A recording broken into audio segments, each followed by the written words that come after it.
अध्ययनावरती परिणाम करणारे घटक, अध्ययनावरती परिणाम करणारे घटकची आपण सीरीज या ठिकाणी सुरू केलेली आहे. याच्यामध्ये भाग 1 आहे, ज्याच्यावरती आपण महत्त्वाचा IMP घटक असणार आहे. ज्याच्यावर तुम्हाला प्रत्येक पेपरमध्ये प्रश्न विचारले जातात. प्रेरणा या ठिकाणी किंवा गरज, प्रेरणा आणि गरजेवरती प्रश्न विचारले जातात. ही कोणत्या प्रकारची गरज आहे, ती कोणत्या प्रकारची गरज आहे. त्यानंतर गरजांची श्रेणीबद्ध रचना असेल, प्रेरणेच्या ज्या काही व्याख्या आहेत त्या व्याख्या, तर या संदर्भात जी माहिती आहे, तर संपूर्ण माहिती संदर्भात आपण या ठिकाणी या व्हिडिओच्या माध्यमातून डिस्कस करणार आहोत. लाईव्ह सेशनच्या माध्यमातून डिस्कस करणार आहोत. कारण खूप महत्त्वाचा असा पेपर 1 आणि पेपर 2, तर जे घटक विद्यार्थी पेपर 1 आणि पेपर 2 देत आहेत त्यांच्यासाठी महत्त्वाचा असा घटक आहे. तर या ठिकाणी एकदा फक्त मला सांगायचं आहे की आवाज वगैरे सगळं क्लिअर आहे का. तर या ठिकाणी क्लिअर असेल तर या ठिकाणी आपण लगेच सुरू करूया. आणि सर्वात महत्त्वाचं म्हणजे व्हिडिओ लाईक करायचा आहे. आपण जेवढे या ठिकाणी आलेलो आहोत त्या सर्वांनी या ठिकाणी लाईक करायचं आहे. लाईक केलं की या ठिकाणी आपल्याला एक चांगली सुरुवात करण्यासाठी एक प्रोत्साहन मिळतं. मला सुद्धा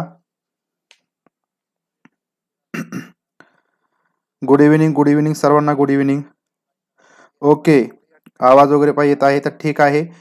तर खूप महत्त्वाचा असा घटक आहे आणि त्याच्यानंतर तुम्हाला शेवटी 11 प्रश्न या ठिकाणी आपण घेणार आहोत ज्याच्यावरती आधारित असतील. तर या ठिकाणी आपण लगेच सुरू करतोय. आणि सर्वात महत्त्वाचं म्हणजे तुमचे फ्रेंड वगैरे असतील त्यांच्या ग्रुपमध्ये किंवा त्यांच्या पर्सनल व्हॉट्सअपला या ठिकाणी व्हिडिओ या ठिकाणी शेअर करायचा आहे. तर आता या ठिकाणी अध्ययन प्रक्रियेवरती परिणाम करणारे घटक, तर विद्यार्थ्यांच्या अध्ययन प्रक्रियेवरती परिणाम करणारे घटक कोणकोणते आहेत.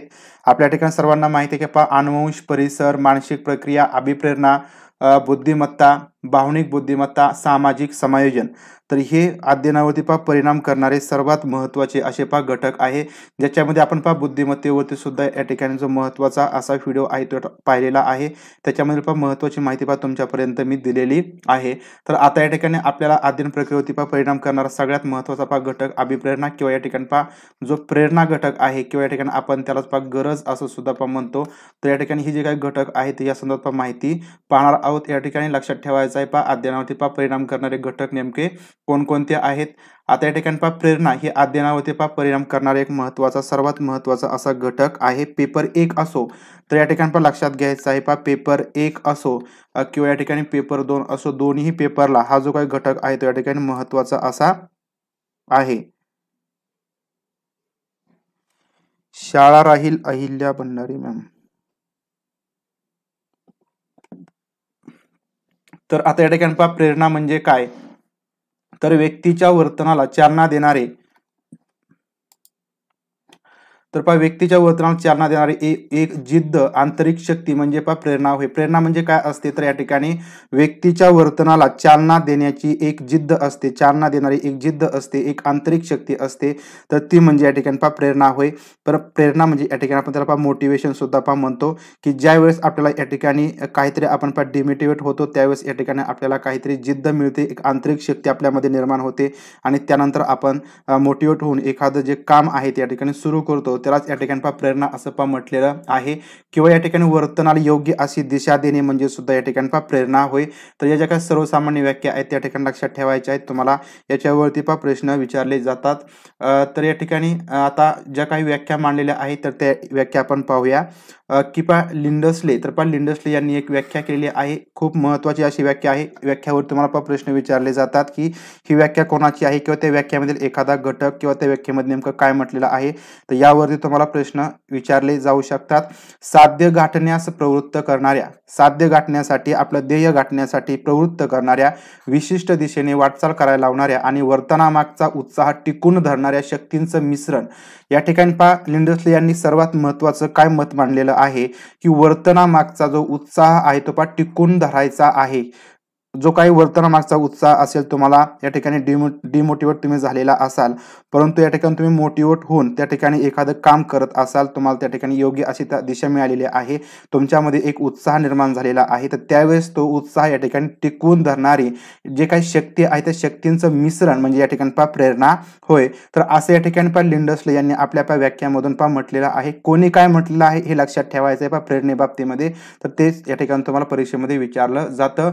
तर साध्य साध्य गाठण्यास जे प्रवृत्त करणाऱ्या आणि विशिष्ट दिशेने वाटचाल करायला लावणाऱ्या आणि वर्तनामागचा विशिष्ट जो उत्साह आहे तो टिकून धरणाऱ्या जे शक्तींचं मिश्रण आहे त्याला या ठिकाणी काय म्हणायचं आहे प्रेरणा असं म्हणायचं आहे.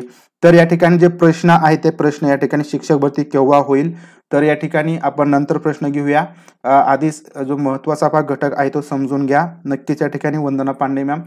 तर या ठिकाणी गुत्री यांची सुद्धा एक प्रेरणेविषयी व्याख्या आहे. त्यांनी काय म्हटलेलं आहे प्रतिक्रियामधील जोश किंवा आवेश वाढवणारी जी स्थिती आहे त्याला आपण प्रेरणा असं या ठिकाणी गुत्री यांनी म्हटलेलं आहे. लक्षात घ्या, ज्या आपल्या प्रतिक्रिया असतात त्या प्रतिक्रियेमध्ये किंवा आपण ज्या काही रिॲक्शन वगैरे देतो एखाद्या परिस्थितीमध्ये, तर त्या परिस्थितीमध्ये आपल्या या ठिकाणी जोश किंवा आवेश वाढवणं जी काही स्थिती असते तर त्या स्थितीला प्रेरणा असं म्हटलं जातं. म्हणजे या ठिकाणी एखाद्या आपण संकटामध्ये आहोत किंवा एखादा असं काहीतरी जंगलामध्ये आपण फसलो आहोत किंवा आपल्या समोर एखादा वाघ वगैरे आलेला असेल तर त्यावेळेस अशी आपली रिॲक्शन होती की त्यावेळेस अचानक आपल्यामध्ये जोश येतो किंवा आवेश त्या ठिकाणी निर्माण होतो.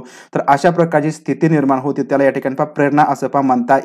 तर ही गुत्री यांची व्याख्या आहे. हे लक्षात घ्या की जोश आणि आवेश वाढवणारी स्थिती गुत्री यांची व्याख्या आहे. त्यानंतर कोम्स आणि स्निग यांच्यावरती सुद्धा प्रश्न विचारला गेला होता.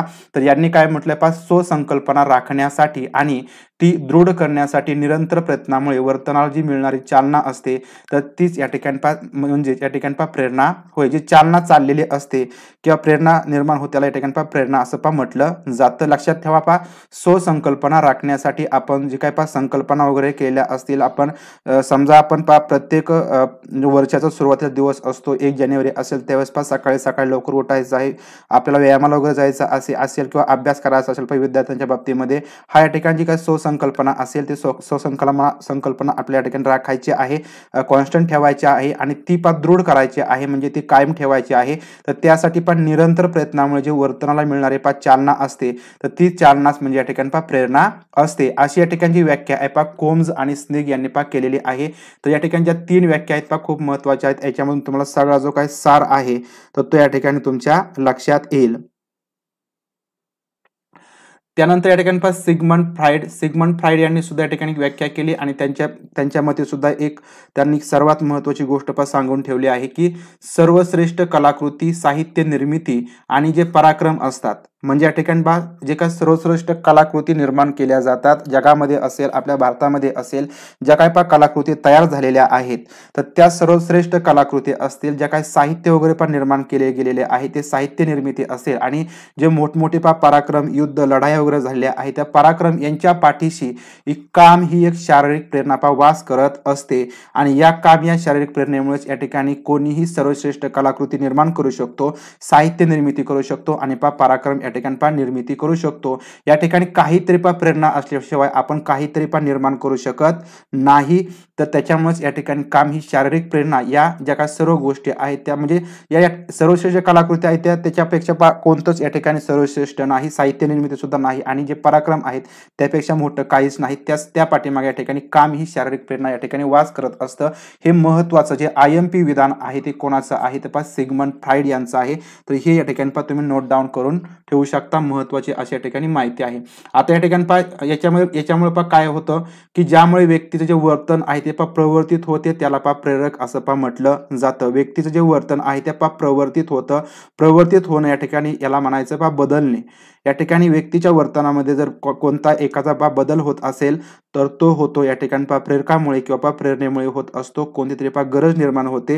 या ठिकाणी आपल्याला चांगलं वागायचं आहे, समोरच्याशी आपल्याला चांगलं बोलायचं आहे, यासाठी एक गरज निर्माण झाली त्यावेळेस आपल्या स्वभावामध्ये एक प्रवर्तन होतं किंवा बदल होतो तर त्याला या ठिकाणी प्रेरक असं म्हटलं जातं. व्यक्तीवर होणारा कोणताही संस्कार हा प्रेरक असतो. कोणताही संस्कार असो त्या संस्कारामुळे या ठिकाणी जे बदल आहेत त्या ठिकाणी होत असतात आणि जो कोणताही संस्कार असतो म्हणजे चांगलं वागण्याचा, चांगलं बोलण्याचा जो काही संस्कार असेल, आई आपल्या मुलाला संस्कार देत असते तर त्याला या ठिकाणी आपण प्रेरक असं म्हणता येईल किंवा म्हणतो.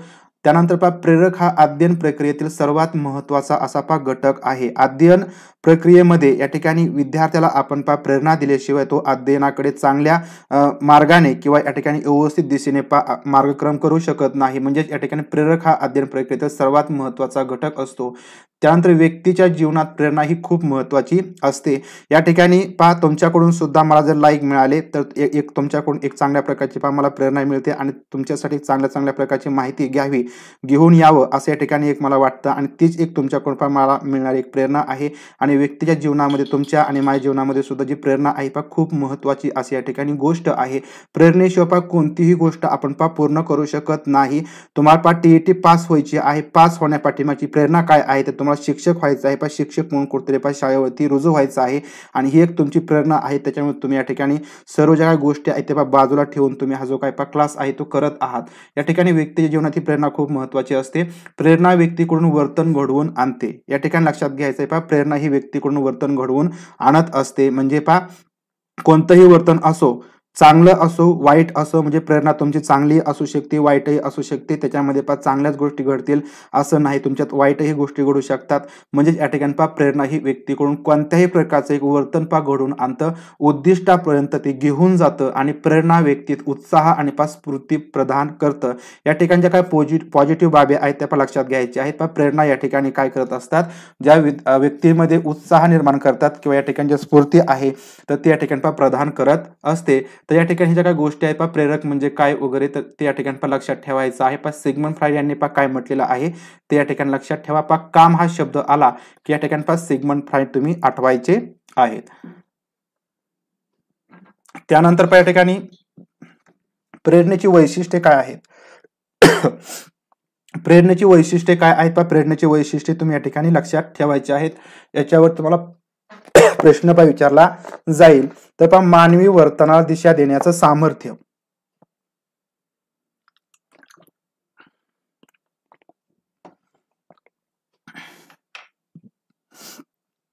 तर पहा या ठिकाणी शक्ती आणि सामर्थ्य. तर पहा शक्ती सामर्थ्य तर हे एक सर्वात महत्वाचं पहा प्रेरणेचं वैशिष्ट्य आहे.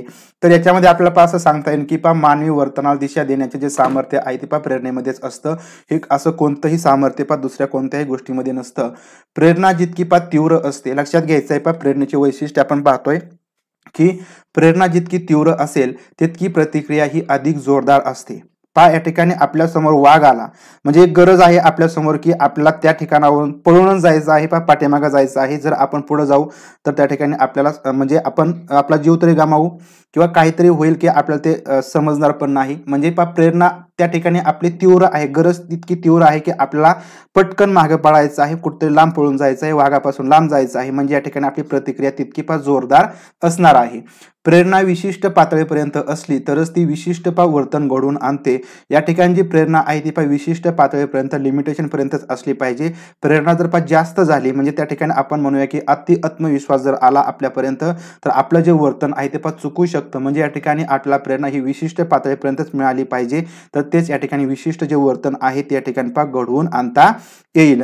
त्यानंतर या ठिकाणी इच्छाशक्ती दुबळी असली तर अपेक्षित वर्तन पहा घडत नाही. प्रेरणा असून सुद्धा या ठिकाणी चालणार नाही. तर या ठिकाणी इच्छाशक्ती जर दुर्बल असेल तर या ठिकाणी अपेक्षित जे वर्तन आहे ते या ठिकाणी घडू शकत नाहीत. म्हणजेच या ठिकाणी काय पाहिजे, आपली इच्छाशक्ती पहा स्ट्रॉंग पाहिजे तरच या ठिकाणी जे अपेक्षित वर्तन बदल आहे ते पहा घडू शकतात. त्यानंतर पहा उलट त्याची तीव्रता ही प्रमाणाबाहेर वाढली तर वर्तनातून पहा सुसूत्रता नष्ट होते. या ठिकाणी एखादी प्रेरणा आपल्या मनामध्ये किंवा जास्त प्रमाणामध्ये पहा निर्माण झाली तर या ठिकाणी जी वर्तनामध्ये पहा सुसूत्रता असते या ठिकाणी पहा नष्ट होण्याचं काम सुद्धा यामुळे पहा होऊ शकतं. तर हे या ठिकाणी शक्ती आणि सामर्थ्य या वैशिष्ट्यामधील माहिती आहे. आणि सातत्य तर पहा सातत्य या ठिकाणी पहा दुसरं वैशिष्ट्य आपल्याला सांगता येईल ज्याच्यामध्ये प्रेरणेमध्ये पहा सातत्य असते. जे सातत्य आहे पहा तर ते या ठिकाणी पहा प्रेरणेमधून सतत मिळत असतं. म्हणजे पहा प्रेरणेत सातत्य असते. प्रेरणा विशिष्ट वर्तन सुरू करून देऊन तिथेच थांबत नाही. म्हणजे या ठिकाणी तुम्ही कोणता तरी अभ्यास करायचा असेल पहा, परीक्षा द्यायची असेल, MPSC ची परीक्षा द्यायची असेल किंवा विद्यार्थ्याला पहा शाळेमध्ये यायचं असेल, एखादा खेळ असेल म्हणजे या ठिकाणी त्या खेळामध्ये जर तो जिंकला असेल पहा प्रत्येक वेळेस किंवा पहिल्या वेळेस जिंकला असेल तर त्यावेळेस त्याला पहा एक प्रेरणा मिळते आणि ते प्रेरणा या ठिकाणी तिथेच थांबत नाही. तर ते वर्तन पूर्ण होईपर्यंत तो जो काय उत्साह आहे या ठिकाणी पहा ते टिकून राहतात. म्हणजेच या ठिकाणी पहा प्रेरणा ही प्रेरणेमध्ये पहा सातत्य असतं. तर या ठिकाणी एक महत्त्वाचं असं वैशिष्ट्य लक्षात ठेवायचं आहे. त्यानंतर पहा या ठिकाणी दिग्दर्शन, दिशादर्शन प्रेरणेमुळे माणसाच्या वर्तनाला विविकसित दिशा मिळते, चांगल्या प्रकारची दिशा या ठिकाणी मिळते. प्रेरणेचा संबंध या ठिकाणी साध्याशी असतो.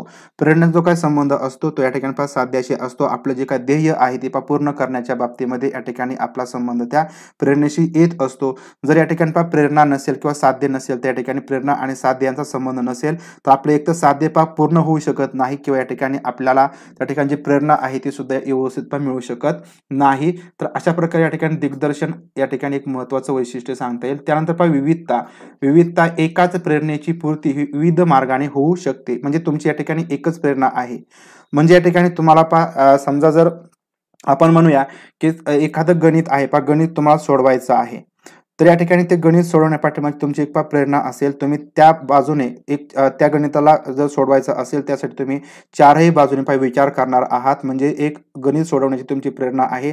तर त्यासाठी तुम्हाला विविध मार्गाने विचार करून म्हणजे या ठिकाणी या बाजूने आपल्याला गणित सोडवता येते का, त्या बाजूने गणित सोडवता येते का, तुम्ही एखाद्या मित्राला विचारू शकता, शिक्षकांना विचारू शकता. म्हणजे या ठिकाणी एकाच प्रेरणेची जी पूर्ती आहे त्या ठिकाणी तुम्हाला विविध मार्गाने करता येऊ शकते. म्हणजे या ठिकाणी लक्षात ठेवा की एकाच प्रेरणेची पूर्ती एकच जी प्रेरणा आहे ती पूर्ण करण्यासाठी तुम्हाला विविध मार्गांचा अवलंब करता येऊ शकतो किंवा करावा लागतो.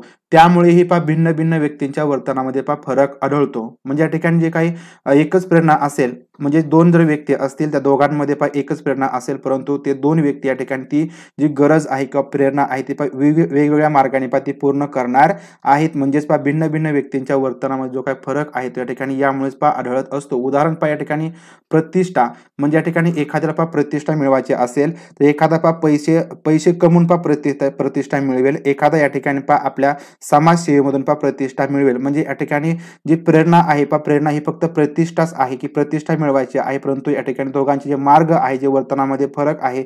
एकाचा या ठिकाणी मार्ग आहे पैसे कमावण्याचा आणि एकाचा जो मार्ग आहे तो या ठिकाणी समाजसेवा करून प्रतिष्ठा कमावण्याचा.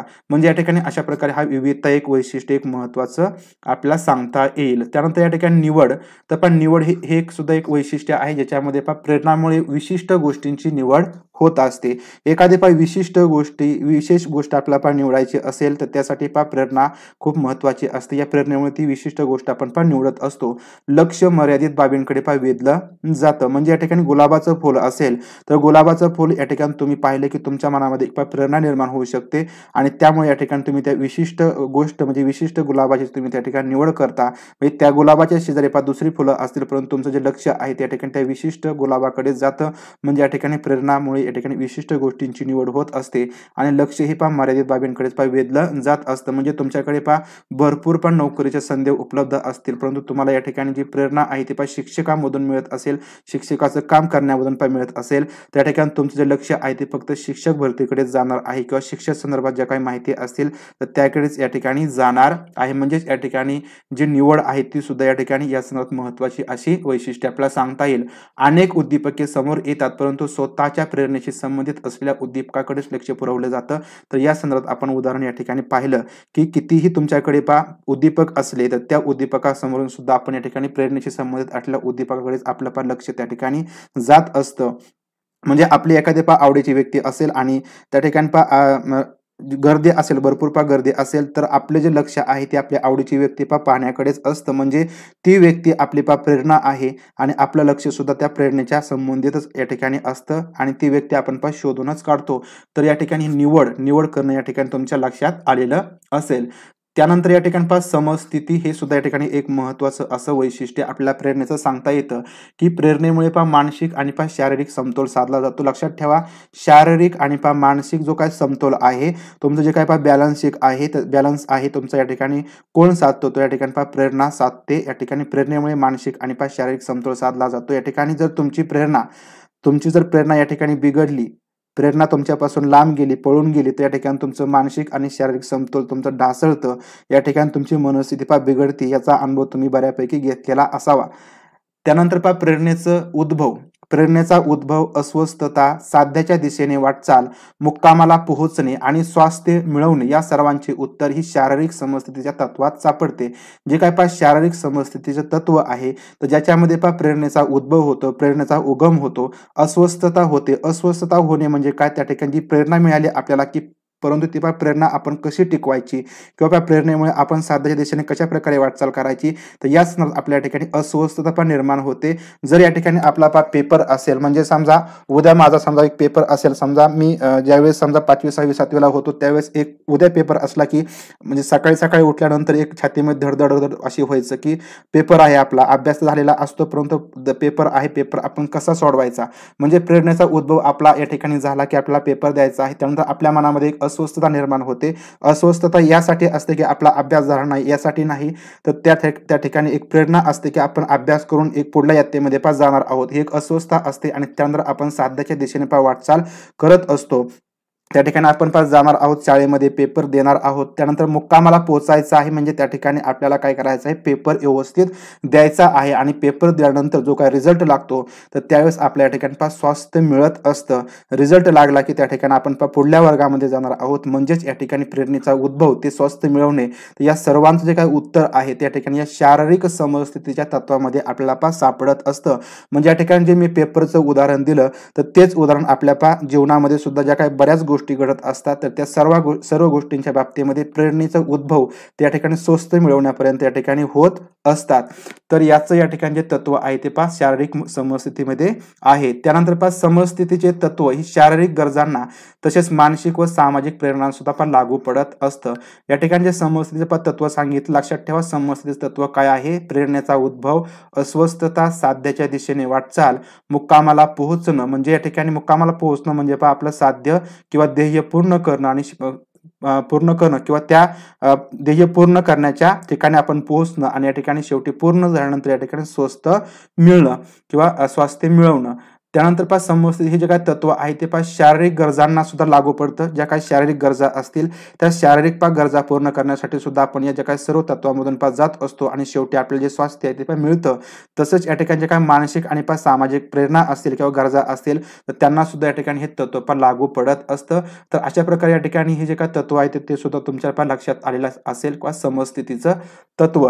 त्यानंतर या ठिकाणी आपल्याला सांगता येईल जे वैशिष्ट्य आहे आपण एकदा पाहूया. समस्थिती, त्यानंतर या ठिकाणी निवड आहे, आपण वेगवेगळ्या गोष्टीतून एकच गोष्ट निवडतो. विविधता आहे या ठिकाणी दोन व्यक्तींमध्ये विविधता असते. दिग्दर्शन आहे, योग्य दिशेने दिशा दाखवणे. सातत्य आहे, प्रेरणेमध्ये सातत्य असतं आणि या ठिकाणी प्रेरणेमध्ये शक्ती आणि सामर्थ्य असतं. कोणतीही गोष्ट घडवण्याचं, कोणतीही गोष्ट बिघडवण्याचं जे सामर्थ्य आहे प्रेरणेमध्ये असतं. मोठमोठे युद्ध करण्याचं सामर्थ्य प्रेरणेमध्ये त्या ठिकाणी असतं. त्यानंतर सर्वात महत्वाचं म्हणजे प्रेरणेचं चक्र कसं चालतं आपल्या जीवनामध्ये. या ठिकाणी जे प्रेरणा आहे त्या प्रेरणेचं चक्र, मोटिवेशनचं जे काही सर्कल आहे ते कशा प्रकारे चालतं.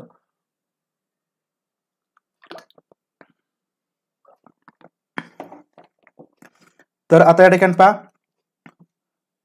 प्रेरणा म्हणजे या ठिकाणी अभिप्रेरण म्हणून आपण या ठिकाणी त्याला म्हणायचं आहे. अभिप्रेरण असं या ठिकाणी तुम्हाला शब्द वापरला जाऊ शकतो किंवा ठिकाणी डायरेक्टली प्रेरणा आला की तुमचा गोंधळ होणार नाही, परंतु अभिप्रेरण हा सुद्धा या ठिकाणी प्रेरणेला शब्द वापरला जातो. तर जी अभिप्रेरण प्रक्रिया आहे तर या प्रक्रियेच्या 3 बाजू असतात. या ठिकाणी प्रेरणेचा उद्भव आपण पाहिला. प्रेरणेचा उद्भव, प्रेरणा या ठिकाणी निर्माण होणं, संतुलन ढळणे किंवा अस्वस्थता, या ठिकाणी प्रेरणेचा उद्भव झाला, संतुलन ढळणं किंवा अस्वस्थता निर्माण झाली आणि समस्थिती साधण्यासाठी होणारे प्रयत्न. म्हणजे जे काय तुमचं संतुलन ढळलं आहे, तुमची अस्वस्थता तुमच्यामध्ये आलेली आहे, तर ती समस्थिती साधण्यासाठी जे काही होणारे प्रयत्न आहेत तर याच्या काही 3 बाजू आहेत त्या ठिकाणी या अभिप्रेरणेच्या असतात. आता ठिकाणी हे जे काही उद्दिष्ट आहे हे उद्दिष्ट साध्य झाल्यावरती समतोल निर्माण होतो. म्हणजे सुरुवातीला प्रेरणा निर्माण झाली, त्यासाठी आपली एक अस्वस्थता निर्माण झाली, ती अस्वस्थता आपल्या ठिकाणी कमी करायची आहे, त्यासाठी आपण प्रयत्न केले आणि शेवटी या ठिकाणी जो समतोल आहे तो साधला गेला. म्हणजे या ठिकाणी उद्दिष्ट साध्य झाल्यानंतर आपला समतोल साधला जातो, आपल्यामध्ये एक स्वास्थ्य निर्माण होतं आणि या ठिकाणी जो समतोल आहे तो निर्माण झाला की ताण नष्ट होतो. या ठिकाणी लक्षात घ्या, उद्दिष्ट या ठिकाणी साध्य झालं की आपला समतोल निर्माण होतो आणि शेवटी ताण नष्ट होतो, समाधान लाभते आणि या ठिकाणी ठिकाणी जे चक्र आहे ते पूर्ण होतं. या ठिकाणी परत एकदा सांगतो, जे अभिप्रेरणेचं चक्र आहे किंवा प्रेरणेचं चक्र आहे ते कशा प्रकारे पूर्ण होतं. तर सुरुवातीला प्रेरणेचा उद्भव होतो, संतुलन आपलं ढळतं, अस्वस्थता त्या ठिकाणी लाभते, सध्या जी काही समस्थिती आहे ती समस्थिती साधण्यासाठी आपले प्रयत्न सुरू होतात आणि त्यानंतर आपलं उद्दिष्ट या ठिकाणी पूर्ण झालं की समतोल निर्माण होतो. त्यानंतर जो ताण आलेला आहे, टेन्शन वगैरे आलेला असेल किंवा अस्वस्थता निर्माण झालेली असेल ते या ठिकाणी नष्ट होते आणि समाधान लाभून या ठिकाणी आपलं जे चक्र आहे प्रेरणेचं ते निर्माण किंवा या ठिकाणी पूर्ण होतं. म्हणजे या ठिकाणी कोणतीही प्रेरणा असेल ते या ठिकाणी कुठेतरी संपत असते. लक्षात घ्यायचं आहे, प्रेरणा कुठे संपणार आहे. जर या ठिकाणी तुमचं उद्दिष्ट सुरू झालेलं असेल, ही तर तुम्हाला या ठिकाणी प्रेरणा मिळाली असेल, तर या ठिकाणी तुमची जी काही प्रेरणा आहे ती कुठं संपणार आहे, तुमचं उद्दिष्ट पूर्ण झाल्यानंतर.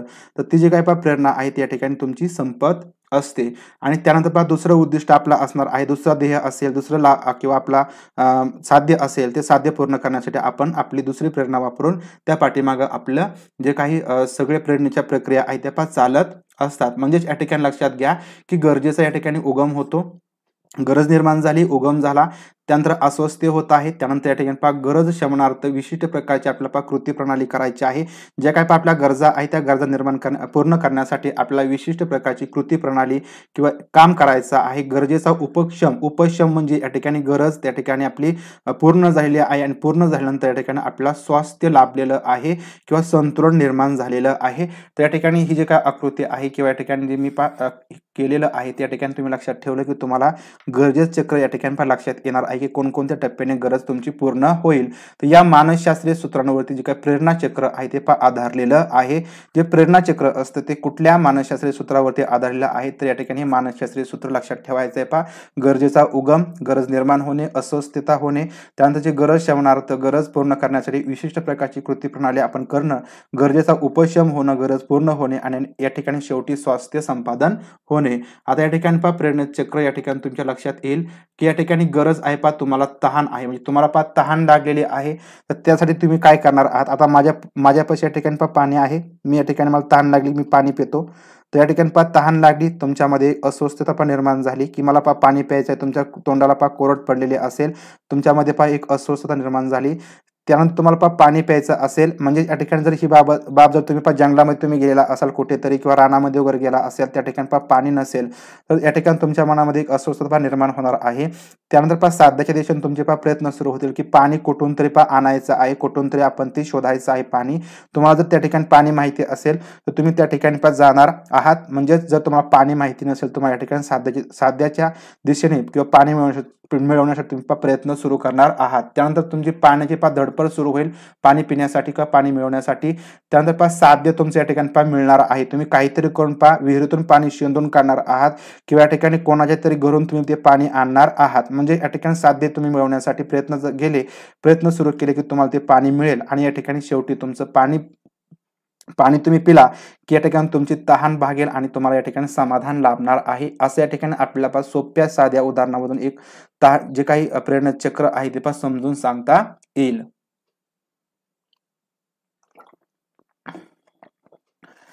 त्यानंतर या ठिकाणी प्रेरणा आणि त्याच्या संबंधित या ठिकाणी ज्या काही संकल्पना आहेत कन्सेप्ट आहेत, तर त्या ठिकाणी लक्षात ठेवा. कन्सेप्ट प्रेरणेशी संबंधित किंवा मोटिवेशनशी संबंधित या ठिकाणी कन्सेप्ट लक्षात ठेवा. आता प्रेरणा म्हणजे या ठिकाणी मोटिव्ह. तुमच्या समोर एक कुठला तरी मोटिव्ह असल्याशिवाय प्रेरणा किंवा गरज निर्माण होत नाही. म्हणजे वर्तनाला ज्यामुळे चालना मिळते तर ती आंतरिक शक्ती म्हणजे प्रेरणा. आपण वरती पाहिलं म्हणजे काहीतरी वर्तन करायचं आहे, म्हणजे त्या ठिकाणी आपल्या समोर काय पाणी प्यायचं आहे, तहान लागली आहे, तहान लागली म्हणजे या ठिकाणी पाणी पिण्याची गरज निर्माण झाली. म्हणजे वर्तनाला ज्यामुळे चालना मिळते, वर्तन आहे तुमचं की तुम्हाला कुठून तरी पाणी शोधून आणायचं आहे, तुम्हाला पाणी घरून आणायचं आहे किंवा कोणाला तरी आणायला सांगायचं आहे, गरज ही शोधाची जन्य आहे. अगदी बरोबर सर. तर या ठिकाणी प्रेरणा म्हणजे तुम्हाला एक मोटिव्ह त्या ठिकाणी निर्माण झाला, म्हणजे एक आंतरिक शक्ती त्या ठिकाणी असते आणि प्रेरणेमुळे होणारे वर्तन हे सहेतुक आणि सदिश असते. या ठिकाणी एक दिशेने असतं, सहेतुक असतं प्रेरणेमुळे निर्माण होणारं वर्तन. त्यानंतर पहा दुसरी संकल्पना आहे, कन्सेप्ट आहे पहा गरज, नीड.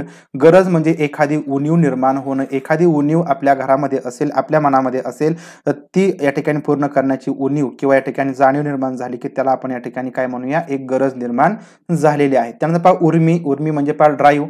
ज्या आंतरिक शक्तीमुळे माणूस पुढे पुढे ढकलला जातो, तर ती जोरदार शक्ती म्हणजे पहा उर्मी होय. पहा उर्मी लक्षात घ्यायची आहे की ज्या आंतरिक शक्तीमुळे पहा माणूस पुढे पुढे ढकलला जातो, तर त्याला या ठिकाणी ती जोरदार शक्ती म्हणजेच उर्मी होय. अचानक उद्भवलेली व्यक्तीच्या नियंत्रणाबाहेर असलेली जे इच्छाशक्तीची आक्रमक लाट आहे, तर त्याला आपण पहा उर्मी सुद्धा म्हणू शकतो. आणि उर्मीच्या जबर शक्तीमुळे खळबळ निर्माण होते आणि माणूस कृती करण्यास पहा प्रवृत्त होतो.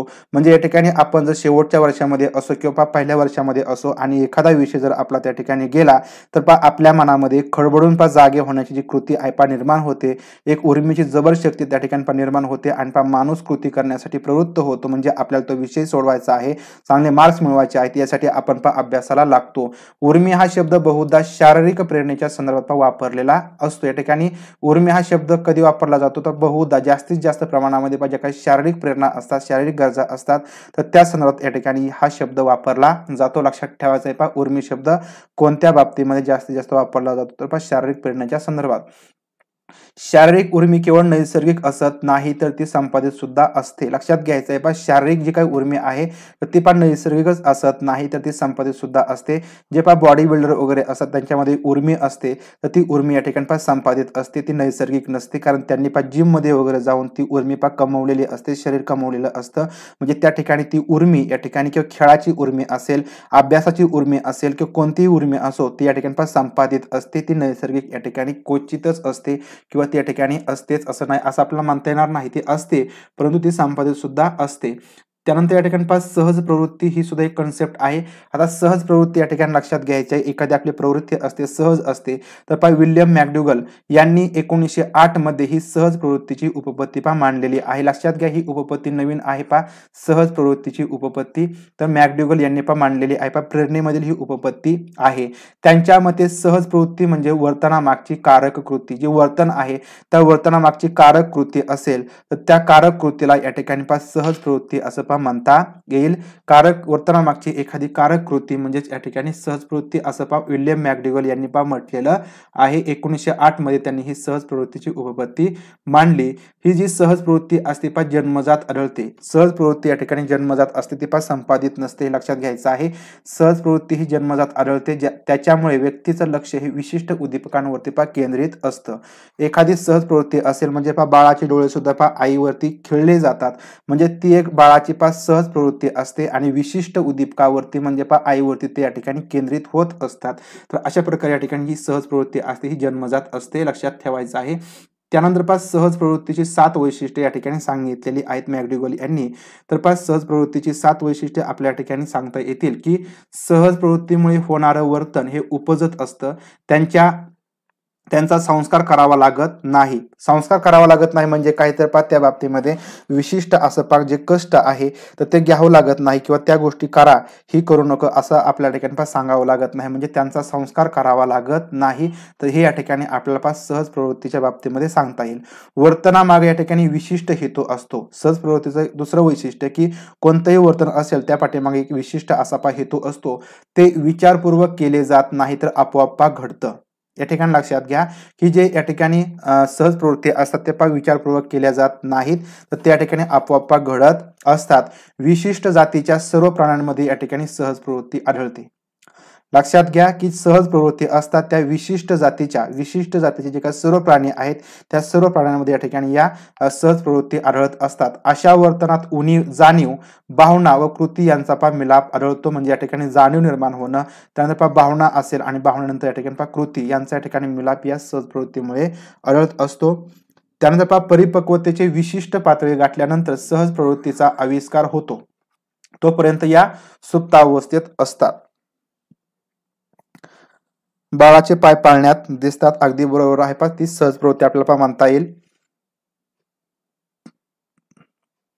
तर पहा या ठिकाणी परिपक्वतेची जी विशिष्ट पातळी असते तर ती पातळी गाठल्यानंतर सहज प्रवृत्तीचा आविष्कार होतो. जी सहज प्रवृत्ती असते तर ती या ठिकाणी कधी निर्माण होते किंवा कधी या ठिकाणी आपल्याला आढळते काही व्यक्तींच्या बाबतीमध्ये ती या ठिकाणी परिपक्वतेची विशिष्ट पातळी गाठली नाही तरी सुद्धा त्या दिसू शकतात, परंतु या ठिकाणी परिपक्वतेची एखादी विशिष्ट पातळी गाठल्यानंतरच या ठिकाणी सहज प्रवृत्तीचा आविष्कार होत असतो। तोपर्यंत त्याच्या काही सहज प्रवृत्ती असतात त्या सुप्तावस्थेमध्ये असतात। या ठिकाणी महत्वाचं असं विधान लक्षात घ्यायचं आहे। एखादा खेळाडू असतो किंवा या ठिकाणी एखादा क्रिकेटर होणारा असेल तर तो या ठिकाणी त्याची एक विशिष्ट परिपक्वतेची पातळी गाठली म्हणजे त्याची 12वी झाली, त्याच्यानंतर त्याची संपूर्ण जे काही शारीरिक परिस्थिती आहे त्या ठिकाणी सुधारला, त्यानंतर तो या ठिकाणी तो क्रिकेटर होणार आहे की या ठिकाणी एखाद्या खेळामध्ये पारंगत होणार आहे, ही या ठिकाणी त्याची सहज प्रवृत्ती झाली तर त्याचा आविष्कार या ठिकाणी त्या परिपक्वतेच्या विशिष्ट पातळीनंतर त्या ठिकाणी होत असतो। तोपर्यंत या ठिकाणी जी ज्या सहज प्रवृत्ती असतात त्या ठिकाणी सुप्त अवस्थेमध्ये असतात। तर ह्या ठिकाणी सर्वात महत्वाचं वैशिष्ट्य आपल्याला प्रेरणेचं किंवा सहज प्रवृत्तीचं सांगता येणार आहे। निम्न पातळीवरील प्राण्यांचे सहज प्रवृत्तीमुळे प्रेरित झालेले वर्तन अधिक साचेबंद असते। या ठिकाणी लक्षात घ्या, जे निम्न पातळीवरील प्राणी असतात त्या प्राण्यांचे सहज प्रवृत्तीमुळे जे प्रेरित झालेले वर्तन असतं, सहज प्रवृत्तीमुळे प्रेरित झालेले वर्तन अधिक साचेबंद असतं। उच्च पातळीवरील प्राण्यांच्या वर्तनात लवचिकता दिसून येते। या ठिकाणी लक्षात घ्यायचं आहे निम्न पातळीवर जे काही प्राणी असतात त्यांचं वर्तन या ठिकाणी साचेबंद असतं, कारण या ठिकाणी ते सहज प्रवृत्तीमुळे प्रेरित झालेले असतात आणि जे उच्च पातळीवरचे प्राणी असतात त्या प्राण्यांचं वर्तनामध्ये या ठिकाणी लवचिकता दिसून येते। तर हे एक महत्वाचं वैशिष्ट्य आपल्याला सहज प्रवृत्तीचं सांगता येईल। बुद्धिमत्तेवर न्यू क्वेश्चनचा क्लास घ्या, नक्की घेऊया आपण।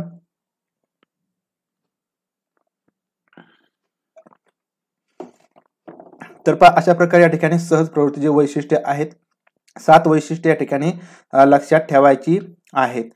त्यानंतर आपला विल्यम मॅकडोगल यांनी 14 सहज प्रवृत्ती मांडलेल्या आहेत। याच्यावरती प्रश्न विचारला गेलेला होता, एकूण सहज प्रवृत्ती किती? तर 14 सहज प्रवृत्ती आहेत। कोणी सांगितल्या? तर विल्यम मॅकडोगल यांनी सांगितल्या। एकूण 14 आहेत। 14 काय आहेत? तर सहज प्रवृत्ती आहेत। तर कोणकोणत्या आहेत? पलायन, पळून जाणं, ही एक आपली सहज प्रवृत्ती आहे। ती बाळामध्ये सुद्धा असते। बाळ थोडंसं मोठं झालं की पळून जातं। आक्रमण सुद्धा बाळ करतं। कोंबडीचं पिल्लू सुद्धा आक्रमण करतं। कोंबडी आक्रमण करते, आपण सुद्धा आक्रमण करतो। काम सुद्धा या ठिकाणी सहज प्रवृत्ती आहे। वात्सल्य, माया, प्रेम, वात्सल्य सहज प्रवृत्ती आहे। जिज्ञासा, एखाद्या गोष्टीमध्ये जिज्ञासा असेल तर ती सुद्धा या ठिकाणी सहज प्रवृत्ती असते। आता या ठिकाणी एखाद्यामध्ये जी काही जिज्ञासा आहे जिज्ञासा लेट जागृत होते किंवा लेट त्या ठिकाणी निर्माण होते, म्हणजे या ठिकाणी आपण म्हणू शकतो की एखाद्या गोष्टीमध्ये परिपक्वता आल्यानंतर परिपक्वतेच्या विशिष्ट पातळीनंतर ती सहज प्रवृत्ती या ठिकाणी जागृत होते किंवा त्याचा आविष्कार होतो, म्हणजे तोपर्यंत त्या ठिकाणी सुप्तावस्थेमध्ये असतात। त्यानंतर संचय, एखाद्या गोष्टीची साठवणूक करणं, म्हणजे एखाद्या व्यक्तीमध्ये अशा प्रकारची प्रवृत्ती असते की तो जो काय पैसा वगैरे येणारा असतो किंवा एखादी गोष्ट असेल, काही पुस्तक असेल, दुर्मिळ पुस्तक असतील, दुर्मिळ गोष्टी असतील, त्या सर्वांचा तो संचय करून ठेवतो। म्हणजे ही जी काही सहज प्रवृत्ती आहे सगळ्यामध्येच नसते। म्हणजे अशा प्रकारची एक जिज्ञासा किंवा संचय या ठिकाणी आपण त्याला म्हणूया। संघ प्रवृत्ती म्हणजे काही व्यक्ती असत फक्त ते एकट्याने राहणं त्या ठिकाणी त्यांना आवडतं, किंवा या ठिकाणी काही व्यक्ती असतात त्या गटागटाने राहत असतात, त्यांचा खूप मोठा एक ग्रुप असतो, मित्रमेळा त्यांचा खूप मोठा असतो, याला आपण असं संघ प्रवृत्तीचं सहज प्रवृत्ती म्हणू आपण। त्यानंतर रचनात्मक प्रवृत्ती, जी काय रचनात्मक प्रवृत्ती असते तर ती या ठिकाणी त्या व्यक्तींमध्ये असते। म्हणजे या ठिकाणी रचनात्मक प्रवृत्तीमध्ये जे इंजिनियर वगैरे जे असतात तर त्यांच्यामध्ये ही रचनात्मक प्रवृत्तीची सहज प्रवृत्ती त्या ठिकाणी आपल्याला पाहायला मिळते। तर या ठिकाणी ज्या काही 14 सहज प्रवृत्ती आहेत त्या ठिकाणी आपल्याला सांगितल्या नाहीत, पण त्यापैकी आपल्याला काही सहज प्रवृत्ती या ठिकाणी सांगता येतील।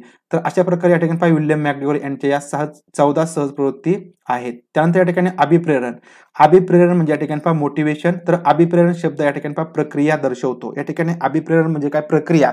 म्हणजे अभिप्रेरण कधी निर्माण होतं तर ज्या ठिकाणी एक कुठली तरी प्रक्रिया निर्माण होते, कुठली तरी ऍक्टिव्हिटी निर्माण होते, त्यावेळेस या ठिकाणी अभिप्रेरण निर्माण होतं किंवा त्याला आपण अभिप्रेरण असं म्हणतो। मनाच्या अस्वस्थतेतून उत्पन्न झालेल्या शक्तीमुळे कार्यप्रवणता निर्माण होते। मनामध्ये एक अस्वस्थता निर्माण झाली की ही गोष्ट मला काय करायची आहे, या ठिकाणी पूर्ण करायचे आहे, त्यासाठी आपल्या मनामध्ये एक अस्वस्थता निर्माण होते आणि त्याच्यामुळे एक उत्पन्न झालेली जी काही शक्ती आहे त्या शक्तीमुळे कार्यप्रवणता म्हणजे आपण काम करण्यासाठी तयार होत असतो। अभिप्रेरण म्हणजे कार्यप्रवणतेची अस्वस्थता अवस्था आणि साध्या अवस्था आणि साध्या यांना साधणारा जो काय पूल आहे त्याला या ठिकाणी पहा अभिप्रेरण असं पहा म्हणायचं. लक्षात घ्या, अभिप्रेरण म्हणजे काय तर पहा कार्यप्रवणतेची अवस्था, कार्यप्रवणतेची जी अवस्था आहे आणि साध्य असेल म्हणजे साध्य असेल, तर साध्य आहे पहा कार्यप्रवणतेची अवस्था आणि जी साध्य आहे त्यांना साधणारा जो पूल असतो तो या ठिकाणी पहा अभिप्रेरण असं म्हणू किंवा त्याला आपण पहा मोटिवेशन असं म्हणूया. उर्मीमधून निर्माण झालेली शक्ती ही अभिप्रेरणामुळे पहा साध्याच्या दिशेने मार्गी लागते.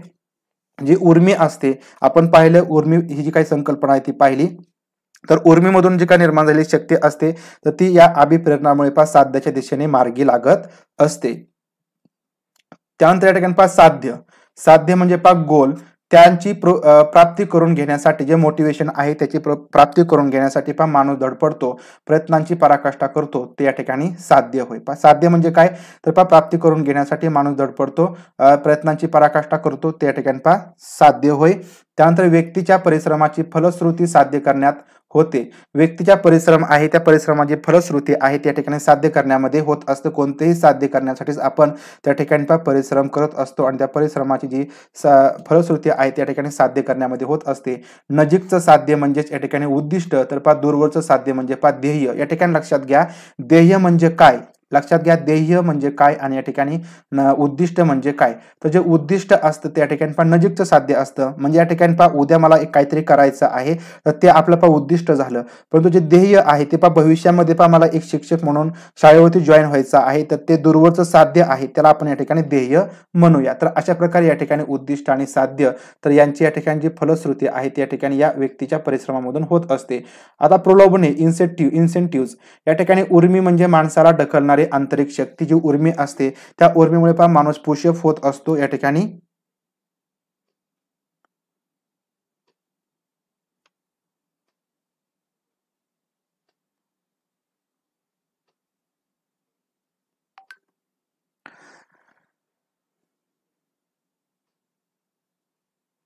तर पहा प्रलोभने म्हणजे माणसाला ओढून आकर्षून घेणारी बाह्य शक्ती होय. या ठिकाणी लक्षात घ्यायचं आहे पहा प्रलोभन म्हणजे काय तर जी उर्मी असते ते उर्मी म्हणजे माणसाला ढकलणारी आंतरिक शक्ती असते. पहा उर्मी ही आंतरिक शक्ती आहे, या ठिकाणी आतून आपल्याला ते पहा पुढे एखादं काम करण्यासाठी कार्य करण्यासाठी पहा ढकलत असते. परंतु जी प्रलोभनं असतात ही बाहेरून दाखवली जातात, म्हणजे माणसाला ओढून आकर्षून घेणारी जी बाह्य शक्ती आहे म्हणजे त्याला या ठिकाणी आपण प्रलोभने असं पहा म्हणूया.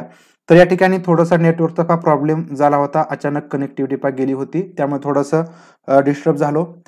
तर पहा प्रलोभनाचा संबंध विशिष्ट व्यक्तीच्या गरजेशी असतो. या ठिकाणी जे प्रलोभनाचा संबंध आहे तर तो या ठिकाणी पहा विशिष्ट व्यक्तीच्या गरजेशी असतो. एखाद्या व्यक्तीची पहा जी गरज असेल ते गरज पहा पूर्ण करण्यासाठी पहा प्रलोभने दिली जातात. या ठिकाणी लक्षात घ्यायचं आहे विद्यार्थ्याने अभ्यास करायचा आहे, पहा विद्यार्थ्याकडून अभ्यास करून घ्यायचा आहे, यासाठी एक शिक्षक म्हणून पहा मी त्याला पहा प्रलोभन देणार आहे, त्याला काहीतरी पहा गोळ्या बिस्किट देऊ, त्याला शाबासकी देऊ, त्याला काहीतरी पहा पेन म्हणून बक्षीस देऊ. तर अशा प्रकारची प्रलोभनं आहेत ती या ठिकाणी व्यक्तीच्या गरजेशी संबंधित असतात. म्हणजेच या ठिकाणी पहा कंपनीमध्ये सुद्धा पहा मोठमोठे इन्सेंटिव्ह दिले जातात, पहा प्रलोभने दिली जातात, कारण त्या ठिकाणी काम करून घेणं तर ही एक गरज त्यांची विशिष्ट गरज असते आणि त्या पाठीमागे या ठिकाणी प्रलोभने असतात. एकाच प्रलोभन हे सर्वांसाठी उपयोगी पडत नाही.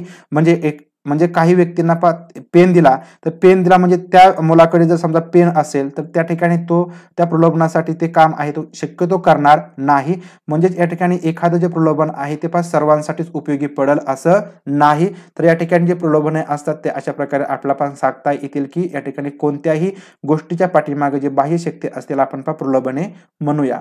तर अशा प्रकारे या ठिकाणी ज्या काही संकल्पना आहेत संकल्पना किंवा ज्या काही कन्सेप्ट आहे त्या लक्षात ठेवायच्या आहेत ज्याच्यामुळे आपल्याला ज्या प्रेरणे पाठीमागे ज्या काही गरजा पूर्ण करण्यासाठी ज्या वर्तन वगैरे घडत असतात तर या कन्सेप्ट मधील आपण बऱ्याच माहिती या ठिकाणी आपण पाहिलेली आहे, ज्याच्यामध्ये प्रलोभने असेल, अभिप्रेरण असेल, उर्मी असेल या गोष्टी येतात.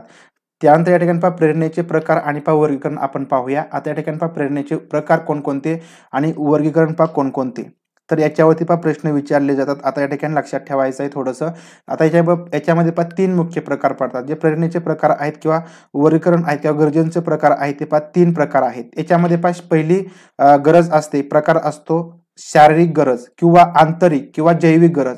या ठिकाणी तुम्हाला जो प्रश्न आहे कधी कधी तुम्हाला आंतरिक गरजेचे प्रकार विचारले जातील लक्षात घ्या, कधी कधी जैविक गरज विचारलं जाईल, कधी कधी पण शारीरिक गरज विचारली जाईल. या ठिकाणी लक्षात घ्यायचं आहे, पण शारीरिक गरज असो, आंतरिक गरज असो किंवा पण जैविक गरज असेल, या ठिकाणी पहा हे तीनही जे शब्द आहेत ते एकाच अर्थाने लक्षात घ्यायचे आहेत. पहा बालमानसशास्त्र हा जो विषय आहे तो खूप सोपा आहे, परंतु पहा बालमानसशास्त्रामध्ये पण एकच गोष्ट त्या ठिकाणी थोडीशी अवघड जाते, तर ते म्हणजे पहा एकाच शब्दाचे तुम्हाला 4-4, 5-5 अर्थाचे शब्द त्या ठिकाणी वापरले जातात आणि त्यामुळे पहा आपलं जे कन्फ्युजन आहे ते त्या प्रश्नाच्या बाबतीमध्ये होत असतं. त्यामुळे पहा एकाच शब्दाला वेगवेगळे जे काही अर्थाचे शब्द आहेत त्या ठिकाणी तुम्ही पण लक्षात ठेवायचे आहेत, कुठेतरी पहा तुम्ही लिहून घ्यायचे आहेत, त्यामुळे पहा तुमचे प्रश्न चुकणार नाहीत. पण शारीरिक गरज असेल, आंतरिक गरज किंवा जैविक गरज हे तीनही शब्द लक्षात ठेवायचे एकच आहेत. आता शारीरिक गरजामध्ये, आंतरिक किंवा जैविक गरजामध्ये काय काय येणार आहे पहा तहान. तहान लागणे या ठिकाणी एक शारीरिक गरज आहे, एक आंतरिक गरज आहे. माझ्या तोंडाला पहा कोरड पडली की मी या ठिकाणी पहा पाणी पिणार आहे, म्हणजे आंतरिक गरज आहे. पहा जैविक गरज आहे, जैविक गरज म्हणजे पहा जिवंत राहण्यासाठी मला या ठिकाणी या शारीरिक गरजेची किंवा तहानेची म्हणजे पाण्याची या ठिकाणी गरज आहे. म्हणजे या ठिकाणी तहान लागणे ही शारीरिक गरज आहे, आंतरिक किंवा जैविक गरज झाली. भूक लागणे, उत्सर्जन, तापमान नियंत्रण करणे, झोप, कामप्रेरणा आणि मातृवात्सल्य. या ठिकाणी लक्षात घ्या पहा मातृवात्सल्य याच्यामध्ये पहा बऱ्याच जणांचं या ठिकाणी पहा कन्फ्युजन होतं की मातृवात्सल्य पहा कोणती गरज आहे. आता या ठिकाणी जर तुम्हाला प्रश्न असा आला की खालीलपैकी शारीरिक गरज कोणती आहे, लक्षात घ्या की खालीलपैकी शारीरिक गरज कोणती नाही अशा प्रकारचा पहा प्रश्न आला, त्या ठिकाणी तुमची पहा झोप असेल, पहा काम प्रेरणा असेल, या ठिकाणी उत्सर्जन एक शब्द आला, तर या ठिकाणी मातृवात्सल्य तुमच्या त्या ठिकाणी पहा लक्षात येणार की ही जैविक गरज आहे. परंतु जर तुम्हाला माहिती नसलं की जैविक गरज म्हणजे पहा शारीरिक गरज, तर त्यावेळेस तुमच्या या ठिकाणी जो प्रश्नाचं उत्तर आहे ते पहा चुकू शकतं. लक्षात ठेवायचं आहे त्यामुळे की जैविक गरज असो, आंतरिक गरज असो किंवा शारीरिक गरज असो, या ठिकाणी हे तीनही शब्दांचे अर्थ एकच आहेत. याच्यामध्ये तहान, भूक, उत्सर्जन, तापमान नियंत्रण, झोप आणि काम प्रेरणा आणि पहा मातृवात्सल्य या ठिकाणी या गरजा येत असतात. पुढे या ठिकाणी पहा तहान म्हणजे काय, तर पहा मज्जापेशीमधील पाण्याचं प्रमाण कमी झालं की तहान लागतं. तर आता या ठिकाणी पहा मी तुमच्याशी पहा बोलतोय आणि माझ्या मज्जापेशीमध्ये पहा पाण्याचं प्रमाण कमी होतंय, ताण बसतोय मला बोलताना या ठिकाणी, त्यामुळे पण मला तहान लागते. असं थोडंसं आपण म्हणू या ठिकाणी मज्जापेशीमधील पाण्याचं प्रमाण कमी झाले की तहान लागते. विशिष्ट पेयाची गरज ही या ठिकाणी संपादित गरज आहे. विशिष्ट पेयाची गरज म्हणजे एक चहा पिणं, कोल्ड्रिंक्स असेल किंवा इतर पेय असतील तर ती या ठिकाणी आपली संपादित गरज आहे, आपण ती आपल्याला गरज लावून घेतलेली गरज आहे. त्यानंतर पहा तापमान नियंत्रण, वस्त्र आणि निवारा या गरजांच्या मुळाशी तापमान नियंत्रणाची पहा मूलभूत गरज आहे. म्हणजे या ठिकाणी जे काही वस्त्र असेल किंवा निवारा असेल, आपण घर का बांधतो किंवा आपण का कपडे का घालायला लागलो, तर या ठिकाणी एक मुळाशी आहे, त्या मुळाशी काय आहे पहा तापमान नियंत्रण. आपल्या शरीराचं तापमान नियंत्रण करायचं असेल तर त्यासाठी एक मूलभूत गरज निर्माण झाली की आपल्याला पहा काहीतरी कपडे घालावे लागतील. उन्हाळ्यामध्ये आपण पहा पांढरे कपडे घालो, हिवाळ्यामध्ये त्या ठिकाणी आपण जे काही गरमीचे कपडे आहेत ते घालो. म्हणजे एक कुठले तरी पहा तापमान नियंत्रणासाठी एक मूलभूत गरज निर्माण झाली आणि त्यानंतर आपल्या वस्त्र आणि निवारा या ठिकाणी ज्या गरजा आहेत त्या पहा निर्माण झालेल्या आहेत. कामप्रेरणा, आता कामप्रेरणेविषयी थोडीशी सविस्तर माहिती की ही मिश्र प्रकारची पहा प्रेरणा आहे. जी कामप्रेरणा ही प्रेरणा आहे ती पहा मिश्र प्रकारची आहे. याच्यामध्ये ही गरज शारीरिक स्वरूपाची पण सामाजिक प्रेरणांशी अतिशय निगडीत आहे. लक्षात घ्यायचं आहे पहा, जी कामप्रेरणा गरज आहे ती शारीरिक स्वरूपाची आहे, परंतु सामाजिक ज्या काही प्रेरणा असतात त्यांच्याशी अतिशय पण निगडीत आहे. समाजामध्ये कशा प्रकारे वागायचं, समाजामध्ये आपला समतोल चांगल्या प्रकारे जर साधून ठेवायचा असेल तर या ठिकाणी जी कामप्रेरणा गरज आहे त्या ठिकाणी पूर्ण होणं महत्वाचं आहे. तरच नाहीतर या ठिकाणी ज्या काही आपण वेगवेगळ्या गोष्टी ऐकतो तर त्या गोष्टी या ठिकाणी यामुळे होत असतात. जर त्या गरजा पूर्ण झाल्या नाही त्या ठिकाणी आपलं सामाजिक स्वास्थ्य आहे ते बिघडतं आणि त्याच्यामधून पहा बऱ्याच ज्या काही मोठमोठ्या हिंसक घटना वगैरे आहेत त्या पहा घडत असतात. तर म्हणजे ही गरज पहा शारीरिक स्वरूपाची पण सामाजिक प्रेरणाशी अतिशय निगडीत, कारण अन्य व्यक्तींशी संबंध येणे ही काम प्रवृत्तीचं पहा वैशिष्ट्य आहे. पहा काम प्रवृत्तीचं वैशिष्ट्य कोणतं, तर अन्य व्यक्तींशी संबंध येणे. सामाजिक बंधने, रूढी, धार्मिक श्रद्धा, मूल्य, संस्कृती यांचा मोठा प्रभाव या काम प्रेरणेवरती पहा आढळतो. जे काम प्रेरणेवरती या ठिकाणी कोणाचा प्रभाव आढळतो तर या ठिकाणी सामाजिक बंधने असतील, रूढी असतील, धार्मिक श्रद्धा असतील, मूल्य किंवा संस्कृती यांचा जो काही मोठा प्रभाव आहे तो या ठिकाणी या काम प्रेरणेवरती पहा आढळतो. व्यक्तीच्या भावनिक जीवनाशी संलग्न असल्यामुळे मानसिक गरजांशी तिचा संबंध येत असतो. व्यक्तीच्या जे काही भावनिक जीवन आहे त्या जीवनाशी संलग्न असल्यामुळे या ठिकाणी या मानसिक गरजांशी या ठिकाणी या कामप्रेरणेचा संबंध येत असतो. व्यक्तीचे मानसिक स्वास्थ्य कामप्रेरणेच्या तृप्तीवरती अवलंबून असतं. या ठिकाणी पहा मगाशीच मी वरती सांगितलं की या ठिकाणी जर तुमची कामप्रेरणाची काही तृप्ती आहे ती झाली नाही तर या ठिकाणी तुमचं मानसिक स्वास्थ्य बिघडू शकतं. म्हणजेच या ठिकाणी तुमचं मानसिक स्वास्थ्य हे या ठिकाणी कामप्रेरणेच्या तृप्तीवरती अवलंबून असतं.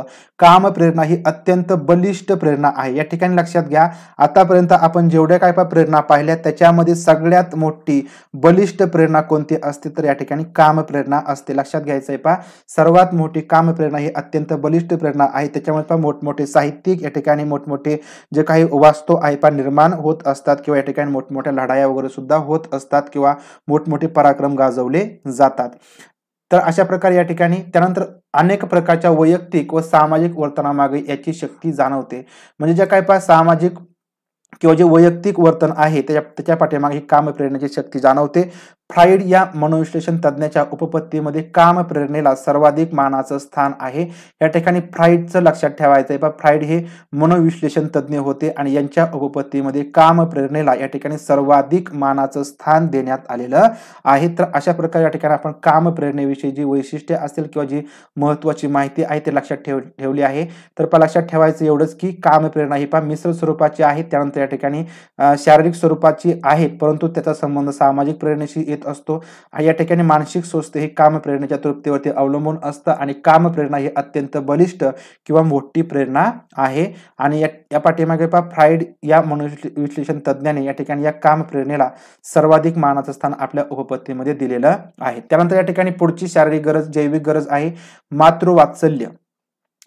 पिल्लांच्या रक्षणासाठी या ठिकाणी मातृवात्सल्याची गरज असते. बाळंतपणानंतर पिट्युटरी ग्रंथीतून या ठिकाणी प्रोलेक्टिन स्राव यात मातृवात्सल्याचा उगम असतो. या ठिकाणी खूप महत्वाचं की बाळंतपणानंतर जी पिट्युटरी ग्रंथी असते ग्लॅंड असते त्याच्यामधून या ठिकाणी प्रोलॅक्टिन जो काही स्राव आहे जे हार्मोन आहे त्या ठिकाणी स्रवतं आणि या प्रोलॅक्टिन नावाच्या स्रावामधून मातृवात्सल्याचा जो काही उगम आहे तो या ठिकाणी होत असतो. या ठिकाणी पहा मातृवात्सल्याचा जो उगम आहे तो कधी होतो तर या ठिकाणी पहा प्रोलॅक्टिन नावाचं जे स्राव आहे ते स्रवल्यानंतर.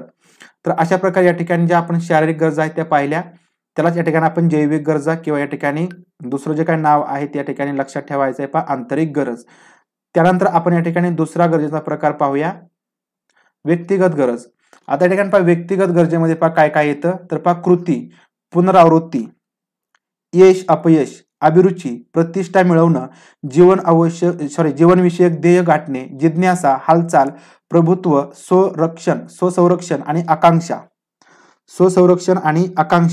तर या ठिकाणी या व्यक्तिगत प्रेरणा आहेत. व्यक्तिगत प्रेरणा लक्षात घ्यायच्या आहेत. आपली एखादी कोणतीही कृती आपण करायची आहे तर ती कृती आपण या ठिकाणी एक तर स्वतःच करणार आहोत ती एक व्यक्तिगत प्रेरणा असणार आहे. पुनरावृत्ती करायची असेल, अभ्यास करायचा असेल, त्याला सराव करायचा असेल तर या ठिकाणी ही व्यक्तिगत गरज आहे. यश अपयश, कोणतंही यश अपयश असो, परीक्षेमध्ये पास हो नापास हो, जीवनामध्ये आपल्याला यश मिळेल किंवा अपयश मिळेल तर या ठिकाणी व्यक्तिगत प्रेरणा आहे. अभिरुची म्हणजे कोणत्याही एखाद्या गोष्टीमध्ये आवड असेल, पिक्चर पाहायचा असेल ती आपली अभिरुची झाली तर किंवा या ठिकाणी एखाद्याला अभ्यासाची अभिरुची असेल, एखाद्याला गणित विषयाची अभिरुची असेल ही व्यक्तिगत प्रेरणा आहे.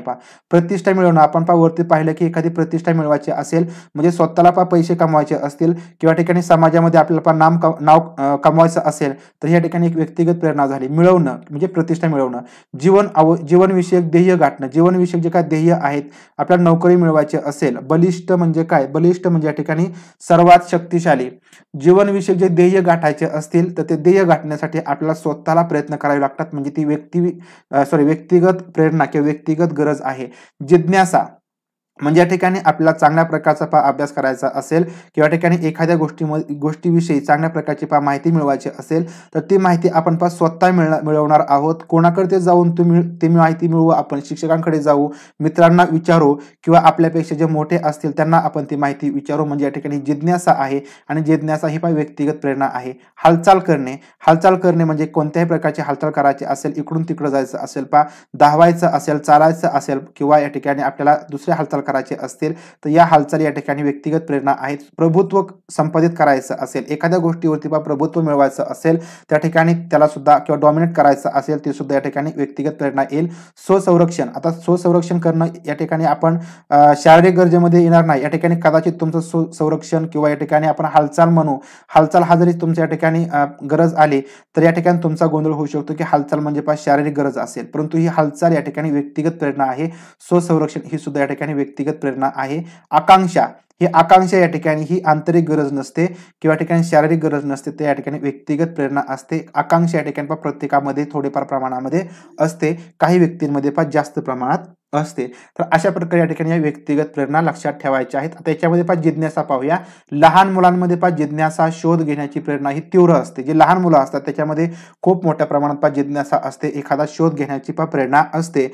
शेती, दळणवळण, वैद्यकीय क्षेत्रात मानवाने केलेली जी प्रगती आहे ती या ठिकाणी जिज्ञासा प्रेरणेची द्योतक असतं. म्हणजे या ठिकाणी कोणताही शोध लावायचा असेल किंवा शोध लागणार असेल तर किंवा लागलेला असेल त्या पाठीमागे खूप मोठी जिज्ञासा असते.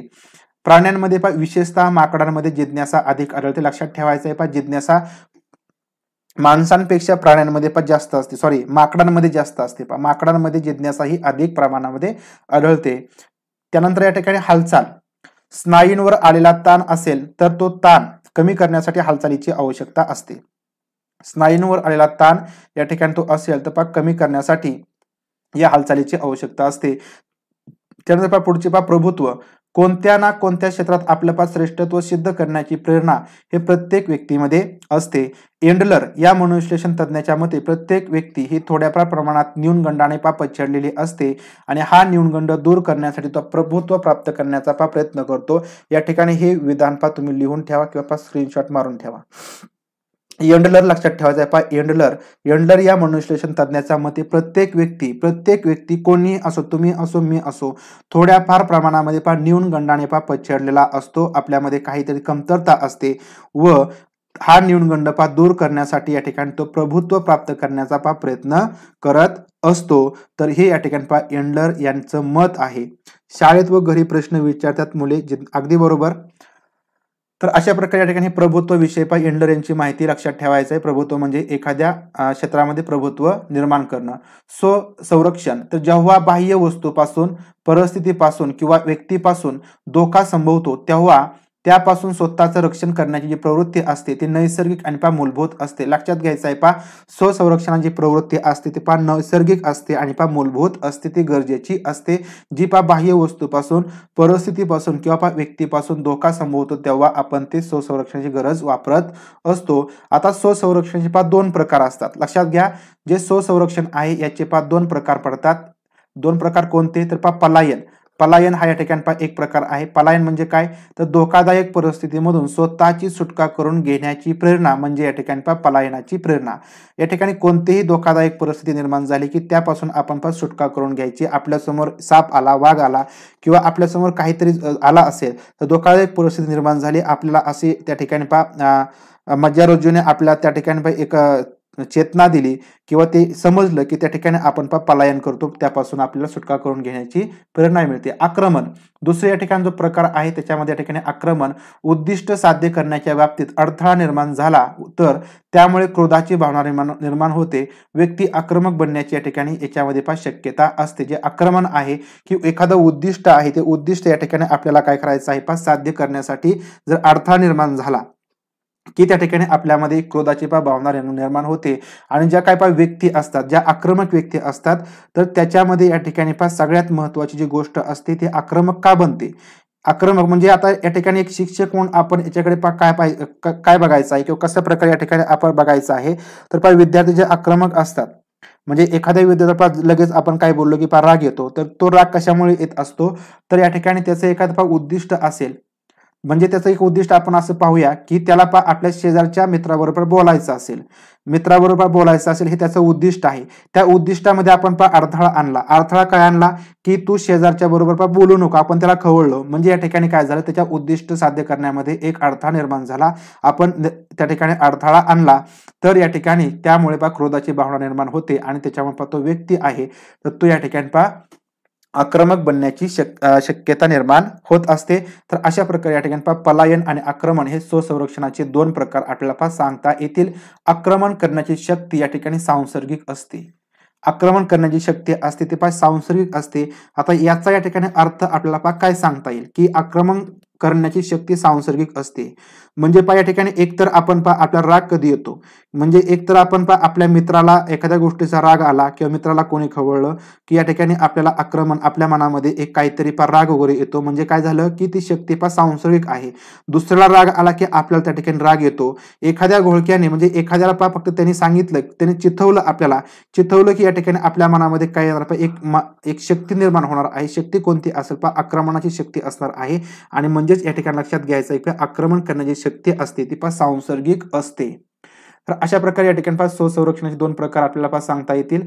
त्यानंतर तिसरी जी काही प्रकार आहे तिसरा जो प्रकार आहे गरजेचा किंवा प्रेरणेचा, तो सामाजिक प्रेरणा हा एक प्रकार असतो. सामाजिक प्रेरणेवरती बरेच प्रश्न तुम्हाला विचारलेले पाहायला मिळतील. तर आता या ठिकाणी सामाजिक प्रेरणांना जीवशास्त्रीय आधार नाही. लक्षात घ्यायचं आहे सर्वात महत्वाचं म्हणजे की ज्या काही सामाजिक प्रेरणा आहेत त्या सामाजिक प्रेरणांना जीवशास्त्रीय आधार नाही. लक्षात घ्यायचं आहे. परंतु माणसाच्या अनेकविध वर्तनामागे काही मूलभूत सामाजिक प्रेरणांची सूत्रे सापडतात.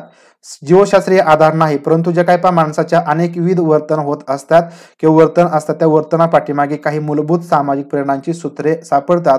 ज्या सामाजिक परिसरात माणूस जन्म घेतो आणि जगतो त्या परिसरातून या प्रेरणा उचलल्या जातात. ज्या सामाजिक प्रेरणा आहेत त्या कोठून घेतल्या जातात, तर ज्या सामाजिक परिसरात माणूस जन्मतो तर आणि जगतो, म्हणजे आपण या सामाजिक परिसरामध्ये जन्म घेतलेला आहे आणि या सामाजिक परिसरामध्ये आपण या ठिकाणी काय केलं आहे जगत आहोत. या परिसरामधून या सामाजिक प्रेरणा आहेत त्या ठिकाणी उचललेल्या आहेत किंवा घेतलेल्या आहेत.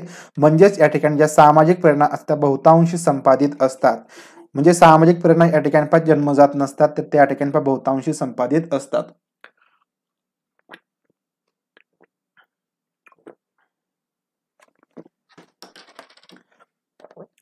पुढे या ठिकाणी आपण सर्वात महत्वाचं म्हणजे सामाजिक प्रेरणेचे आता दोन प्रकार पडतात.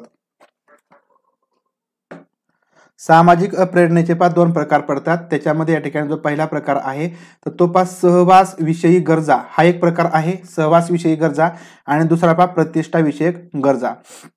आता सहवास विषयक प्रेरणा किंवा गरज, तर सहवास विषयक प्रेरणा आणि गरज ही सामाजिक प्रेरणेचा भाग आहे. हे लक्षात घ्यायचं आहे. इथं तुमचा गोंधळ होऊ नका. तुम्हाला प्रश्न कधी कधी असा डायरेक्टली विचारला जाईल की सामाजिक प्रेरणा खालीलपैकी कोणती आहे, किंवा असाही विचारला जाईल की सहवास विषयक प्रेरणा कोणती आहे किंवा गरज कोणती आहे किंवा प्रतिष्ठा विषयक गरज कोणती आहे. त्याच्यामुळे या ठिकाणी गोंधळून जाऊ नका. तर सहवास विषयक प्रेरणा किंवा गरज म्हणजे काय, तर भावनिक सुरक्षा. एखादी भावनिक सुरक्षा असेल इमोशनल असेल, त्या ठिकाणी आपल्याला भावनिक सुरक्षा म्हटलं की या ठिकाणी आपली सहवास विषयक प्रेरणा किंवा सहवास विषयक गरज आहे.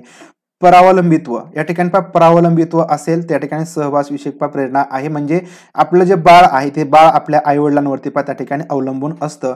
याला सहवास विषयक प्रेरणा किंवा सहवास विषयक ती गरज आहे. कारण त्याला ते सहवासाची गरज आहे. तो एक माणूस म्हणून पुढे कसा जगणार आहे किंवा त्याला ज्या काही गोष्टी द्यायच्या आहेत त्या आपण एक आई वडील म्हणून त्या ठिकाणी आपण त्याला देतो. म्हणजे या ठिकाणी ही सहवास विषयक प्रेरणा किंवा गरज म्हणता येईल. समाज मान्यता असेल, जोडीदाराची गरज असेल, मूल्य असतील, आपुलकी असेल आणि स्वीकृती असेल, तर या ज्या काही सर्व गरजा आहेत ते सहवास विषयक गरजामध्ये येत असतात. लक्षात घ्यायचं आहे. किंवा याला आपण म्हणूया की या सामाजिक गरजा आहेत. भावनिक सुरक्षा, परावलंबित्व, समाज मान्यता, जोडीदाराची गरज, मूल्य, आपुलकी आणि स्वीकृती. तर या सर्व गरजा या ठिकाणी सहवास विषयक प्रेरणेमध्ये किंवा गरजेमध्ये येतात. पुढला प्रकार आहे प्रतिष्ठा विषयक गरज. आता प्रतिष्ठा विषयक गरजेमध्ये काय काय येतं, तर श्रेष्ठत्व किंवा वर्चस्व, ऑथॉरिटी. या ठिकाणी श्रेष्ठत्व किंवा वर्चस्व या ठिकाणी सामाजिक गरजामध्ये या ठिकाणी प्रतिष्ठा विषयक गरजामध्ये मोडतं. सत्ता मिळवायची असेल, सामाजिक गरज आहे किंवा प्रतिष्ठा विषयक गरज आहे. मान्यता, एखादी मान्यता मिळवणं, रिकॉग्निशन करणं या ठिकाणी प्रतिष्ठा विषयक गरज आहे. आणि प्रतिष्ठा, प्रेस्टीज किंवा सामाजिक दर्जा, स्टेटस ही सुद्धा या ठिकाणी प्रतिष्ठा विषयक गरज आहे. आणि स्थैर्य मिळवणं आपल्या जीवनामध्ये, किंवा आपण त्या ठिकाणी म्हणू की स्टेबल होणं, आपल्या जीवनामध्ये आपल्याला स्टेबल व्हायचं असेल, हे सुद्धा या ठिकाणी काय आहे, एक प्रतिष्ठा विषयक गरज आहे. तर अशा प्रकारे या ठिकाणी या प्रतिष्ठा विषयक गरजा आणि या ठिकाणी पहा सहवास विषयक गरजा म्हणजेच या ठिकाणी हे सामाजिक प्रेरणेचे प्रकार आहेत. म्हणजे सामाजिक प्रेरणेमध्ये काय काय येतं तर भावनिक सुरक्षा, परावलंबित्व, समाज मान्यता, जोडीदाराची गरज, मूल्य, आपुलकी, स्वीकृती, त्यानंतर श्रेष्ठत्व किंवा वर्चस्व, सत्ता, मान्यता, प्रतिष्ठा आणि स्थैर्य.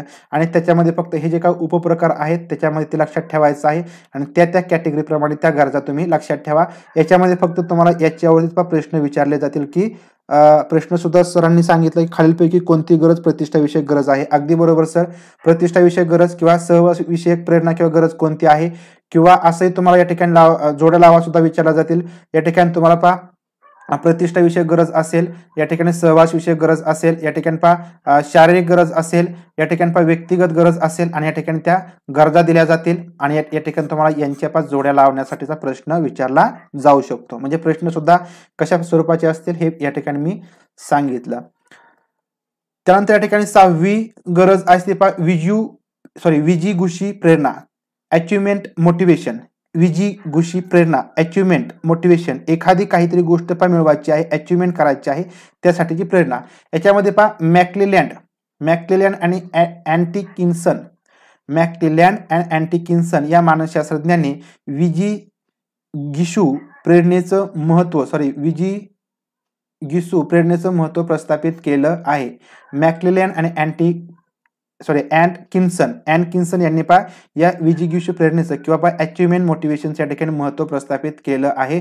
विजिगिषू प्रेरणा याचा अर्थ स्वतःच्या क्षमतांना आव्हान देणारं काम स्वीकारण्याची तयारी. आपल्या ज्या काही स्वतःच्या क्षमता असतील तर त्याला आव्हान देण्याचं चॅलेंजिंग जे काही काम असेल तर चॅलेंजिंग काम स्वीकारण्याची जी तयारी आहे त्याला या ठिकाणी आपण पहा विजिगिषू प्रेरणा म्हणूया. आता या ठिकाणी जे काही विजिगिषू प्रेरणा आहेत याच्यामध्ये तुम्हाला वेगवेगळी उदाहरणं येतील. म्हणजे या ठिकाणी आपल्याला पहा एखादं मोठं जे काम आहे ते आपल्या क्षमतेच्या पलीकडलं असेल आणि ते आपल्या ठिकाणी आपल्या बॉसने वगैरे दिलं असेल तर त्या ठिकाणी आपण ही अचिव्हमेंट मोटिवेशन त्या ठिकाणी आपल्याला असते आणि ती अचिव्हमेंट मोटिवेशन आपण प्राप्त करण्यासाठी धडपड वगैरे करतो आणि आपलं ते ध्येय पूर्ण करण्यासाठी किंवा काम करण्यासाठी आपण त्या ठिकाणी प्रेरणेने ते काम आहे पूर्ण करत असतो. विजिगिषू प्रेरणा प्रबळ असणारे व्यक्ती या ठिकाणी जिद्दी असतात. म्हणजे ते काम आपल्याला पूर्णच करायचं आहे, आपल्याला TET पासच व्हायची आहे आणि या ठिकाणी तुमची ही जिद्द असेल त्या ठिकाणी तुमच्याकडे पहा अचिव्हमेंट मोटिवेशन आहे असं म्हणता येईल किंवा या ठिकाणी ह्या महत्वाकांक्षी असतात. तर अशा ठिकाणी ह्या विजिगिषू प्रेरणा या ठिकाणी मॅक्लेलँड आणि अँटिकिन्सन यांनी मांडलेल्या आहेत किंवा प्रस्थापित केलेले आहेत हे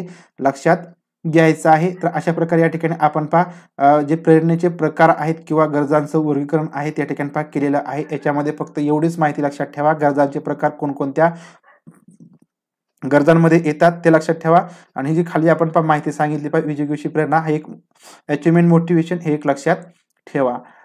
त्यानंतर आता सर्वात महत्वाचं म्हणजे मास्लो. आपल्याला माहिती आहे मास्लोची प्रेरणा किंवा वर्चस्व श्रेणी. तर मास्लो यांची गरजांची किंवा प्रेरणेची किंवा वर्चस्व श्रेणी मांडलेली आहे. याच्यामध्ये माणसाच्या वर्तनामागे विविध प्रकारच्या जैविक, मानसिक व सामाजिक प्रेरणा असतात असं या ठिकाणी कोणाचं मत आहे मास्लोचं मत आहे. लक्षात ठेवायचं आहे मास्लोचं मत काय आहे तर माणसाचं जे वर्तन आहे तर त्या वर्तना पाठीमागे विविध प्रकारच्या जैविक, मानसिक आणि सामाजिक प्रेरणा असतात. एकाच वेळी अनेक गरजा उत्पन्न झाल्या तर प्राधान्याने कोणत्या गरजांची पूर्ती केली जाईल तर या प्रश्नांची उत्तरे आपल्या ठिकाणी या मास्लोच्या वर्चस्व श्रेणीमधून पाहायला मिळते. म्हणजे एकाच वेळेस खूप गरजा निर्माण झाल्या किंवा गरजा उत्पन्न झाल्या तर आता त्यापैकी कोणती गरज आपण या ठिकाणी आधी पूर्ण करायची आहे याचं उत्तर आपल्या ठिकाणी याच्यामुळे मिळेल. या प्रेरणा या वर्चस्व श्रेणीमध्ये मिळू शकतात. ज्या काही प्रेरणा आहेत या वर्चस्व श्रेणीमध्ये मिळत असतात. वर्चस्व श्रेणी प्रेरणाच्या महत्वानुसार त्यांचा क्रम लावण्यासाठी उपयुक्त आहे. जी वर्चस्व श्रेणी आहे ती प्रेरणेच्या महत्वानुसार कोणती प्रेरणा कोणती गरज या ठिकाणी महत्वाची आहे तर यासाठी त्यांचा क्रम लावायचा असेल तर त्यासाठी उपयुक्त आहे. व्यक्तीच्या विकासाचे टप्पे सुद्धा यातून सूचित होतात. व्यक्तीच्या विकासाचे काय टप्पे आहेत ते टप्पे या ठिकाणी आपल्याला या प्रेरणेच्या वर्चस्व श्रेणीमधून सूचित होत असतात. अशा प्रकारे या ठिकाणी ही मास्लोची प्रेरणा वर्चस्व श्रेणीविषयी या ठिकाणी माहिती लक्षात घ्या. याच्यामध्ये व्यक्तीच्या विकासामध्ये कनिष्ठ पातळीच्या गरजा प्रथम या दृष्टिगोचर होत असतात. व्यक्तीचा विकास ज्यावेळेस होत असतो व्यक्तीचा विकास ज्यावेळेस होत असतो त्यावेळेस पहा कनिष्ठ पातळीच्या काय गरजा असतात म्हणजे खालच्या पातळीच्या गरजा या ठिकाणी आधी पूर्ण होत असतात, दुर्गोच्चर होत असतात म्हणजे या ठिकाणी प्रथम त्या पूर्ण होत असतात किंवा पूर्ण कराव्या लागतात. प्राधान्याने कोणत्या गरजांची पूर्ती ही अगोदर व्हायला पाहिजे हे या ठिकाणी आपल्याला या श्रेणीमुळे लक्षात येतं. मूलभूत शारीरिक गरजांचे प्रथम शमन झालं पाहिजे. लक्षात घ्या की या ठिकाणी ज्या मूलभूत शारीरिक गरजा आहेत त्यांचं या ठिकाणी प्रथम शमन झालं पाहिजे, त्या गरजा आधी पूर्ण झाल्या पाहिजे. तसे झाल्याखेरीज उच्च प्रकारच्या गरजांकडे लक्ष पुरवणं शक्य होत नाही. म्हणजे आधी शारीरिक गरजा, मूलभूत ज्या काही शारीरिक गरजा आहेत ते पूर्ण झाल्या पाहिजे आणि नंतरच आपण या ठिकाणी इतर गरजांकडे लक्ष देऊ शकतो. सर्व शक्ती मूलभूत गरजांची तृप्ती करून घेण्याकडे एकवटल्या जातात. आपली जी काही सर्व शक्ती असते तर त्या ठिकाणी सर्व शक्ती मूलभूत गरजांची तृप्ती करून घेण्यासाठी किंवा पूर्ण करून घेण्यासाठी एकवटल्या जातात. भूक, तहान, उत्सर्जन या शारीरिक गरजा भागल्यानंतर स्वच्छता, आरोग्य इत्यादी स्वच्छता विषयक गरजांकडे लक्ष जातं.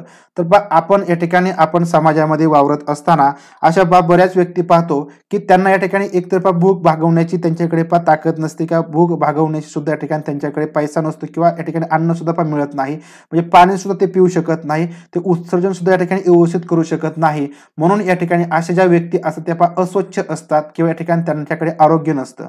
म्हणजे आपण रस्त्याच्या कडेने वगैरे अशा व्यक्ती पाहतो की या ठिकाणी ज्या काही गरजा आहेत या गरजा त्यांच्या पूर्ण झालेल्या नसतात, म्हणून त्या या ठिकाणी स्वच्छता, आरोग्य यांच्याकडे ते लक्ष देऊ शकत नाहीत. म्हणजेच भूक, तहान, उत्सर्जन या शारीरिक गरजा पूर्ण आपल्या होतात म्हणून आपण स्वच्छता ठेवतो, चांगल्या चांगल्या प्रकारचे कपडे घालतो, पावडर वगैरे लावतो, म्हणजे ज्या काही स्वच्छतेविषयी सर्व गोष्टी आहेत त्या पूर्ण करतो. आरोग्य आपण चांगल्या प्रकारे जपतो, म्हणजे त्या ठिकाणी डॉक्टरकडे आपण रोज किंवा महिन्यातून एकदा किंवा वर्षातून 2-3 वेळा चेकअपला जात असतो. म्हणजे या सर्व गरजा आपण या ठिकाणी या प्रथम गरजा, शारीरिक गरजा भागल्यानंतर पूर्ण करण्याकडे आपलं लक्ष असतं.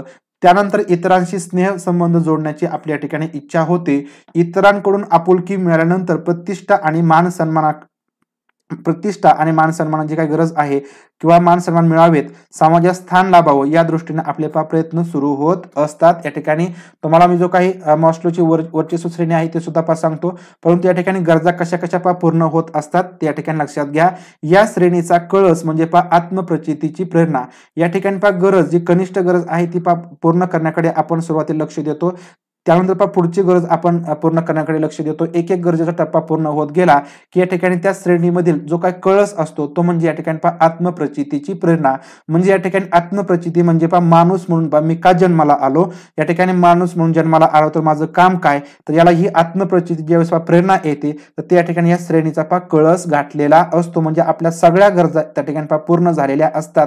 म्हणजे या ठिकाणी आपले जे काही वयस्कर व्यक्ती वगैरे असतात, लोक असतात घरामध्ये, त्या सगळ्यांच्या गरजा पूर्ण झाल्या त्यांना त्या ठिकाणी आपण एक अध्यात्माकडे ते वळतात. म्हणजे त्या ठिकाणी त्यांना आत्मप्रचितीची प्रेरणा त्या ठिकाणी येत असते. स्वतःच्या सुप्त क्षमतांचा विकास साधण्याचा, पूर्णत्वाच्या शिखराकडे वाटचाल करण्याचा प्रयत्न या ठिकाणी या प्रेरणेमुळे होत असतो. म्हणजेच या ठिकाणी ज्या काही सुप्त क्षमता आहेत त्यांचा विकास साधायचा असेल, पूर्णत्वाच्या शिखराकडे वाटचाल करायची असेल तर या ठिकाणी या सर्व प्रयत्न या प्रेरणेमुळे होत असतात. अशा प्रकारे या ठिकाणी मास्लो यांनी ही गरजांची वर्चस्व श्रेणी मांडलेली आहे. आता या ठिकाणी मास्लोने गरजांची रचना मनोरासारखी केलेली आहे, आपल्या सर्वांना माहिती आहे. आता या ठिकाणी प्रेरणांची ही श्रेणीबद्ध रचना आपल्याला सांगता येईल. या ठिकाणी आकृती थोडीशी मोठी झाली माझ्याकडून.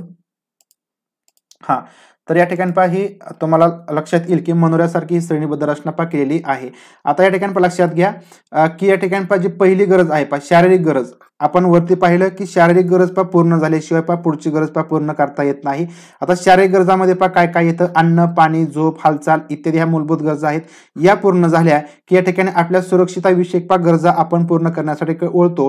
याच्यामध्ये शारीरिक त्रास असेल किंवा दुखापतीपासून संरक्षण मिळण्याची किंवा बाह्य धोक्यापासून स्वतःचा बचाव करण्याची प्रेरणा आपल्याला मिळत असते. परंतु जर तुमची शारीरिक गरज पूर्ण झाली नाही तर या ठिकाणी तुम्ही या गरजेकडे जात नाही. आता सुरक्षितविषयक गरज तुमची पूर्ण झाली की या ठिकाणी तुमची तिसऱ्या गरजेकडे तुम्ही जाणार आहात. त्याच्यामध्ये प्रेम आणि आपुलकी, याच्यामध्ये स्वीकृती असेल. म्हणजे या ठिकाणी आपल्या बाळाला आपण प्रेम वगैरे देणार आहोत, म्हणजे या ठिकाणी स्वीकृती झाली. दखल घेणे किंवा मान्यता आणि प्रेम, तर या ज्या काही गरजा आहेत त्या ठिकाणी या सुरक्षितविषयक गरजा पूर्ण झाल्यानंतर निर्माण होत असतात. आता प्रेम आणि आपुलकीची गरज पूर्ण झाली की या ठिकाणी आत्मसन्मानाकडे आपण वळतो. आत्मसन्मानामध्ये प्रतिष्ठा मिळवायची असेल, विजिगीषी जी प्रेरणा आहे, आपण मोटिवेशन, अचिव्हमेंट म्हणलं, यश संपादन करणं, तर या ठिकाणी आत्मसन्मानाची गरज आहे. आत्मसन्मानाचा या ठिकाणी टप्पा आहे. त्यानंतर या ठिकाणी आत्मप्रचिती. आता आत्मप्रचितीमध्ये या ठिकाणी स्वतःच्या सुप्त क्षमतांचा जो काही विकास आहे तर ती करण्याची गरज या ठिकाणी पहा आत्मप्रचितीची आहे आणि हा या ठिकाणी पहा या गरजांचा या ठिकाणी पहा कळस आहे, शेवटचा टप्पा आहे. म्हणजे या ठिकाणी पहा लक्षात घ्या की या ठिकाणी तुमची शारीरिक गरजापासून जी गरजांची पहा सुरुवात होती, टप्प्याटप्प्याने आपण पहा सर्व गरजा पूर्ण केल्यानंतर पहा 5वा टप्पा येतो पहा आत्मप्रचिती. आता या ठिकाणी जे काही पहा टप्पे आहेत हे टप्पे तुम्ही लक्षात ठेवायचे आहेत. हे टप्प्याप्रमाणे या ठिकाणी तुमच्या काही ज्या गरजा आहेत त्या गरजेवरती पहा प्रश्न विचारला जाईल की मास्लोची जी काही वर्चस्व श्रेणी आहे याच्यामधील पहा दुसरा टप्पा कोणता किंवा चौथा टप्पा कोणता किंवा शेवटचा टप्पा कोणता, पहिला टप्पा कोणता, त्याच्यामध्ये कोणकोणत्या गरजा आहेत. म्हणजे या ठिकाणी असंही विचारलं जातं की या ठिकाणी मास्लो यांची जी जो काही वर्चस्व श्रेणीमधील किंवा मनोऱ्यामधील पहा चौथा टप्पा आहे त्याच्यामध्ये पहा कोणकोणत्या गरजा येतात. तर याच्यामध्ये प्रतिष्ठा येईल, विजिगीषी प्रेरणा येईल, यश संपादन येईल. म्हणजे पहा आपण वरती जे वर्गीकरण पाहिलं त्या प्रकारच्या वर्गीकरणापेक्षा याच्यामध्ये थोडासा या ठिकाणी फरक आहे. हे टप्प्यानुसार या ठिकाणी ही वर्चस्व श्रेणी पहा मांडलेली आहे. त्याच्यामुळे पहा या ठिकाणी हे लक्षात घ्यायचं आहे. त्यानंतर या ठिकाणी पाहता गरजांचं किंवा अभिप्रेरणा यांचं पण शैक्षणिक महत्व आहे. आता या ठिकाणी थोडंसं आपण शेवटाकडे पण जात आहोत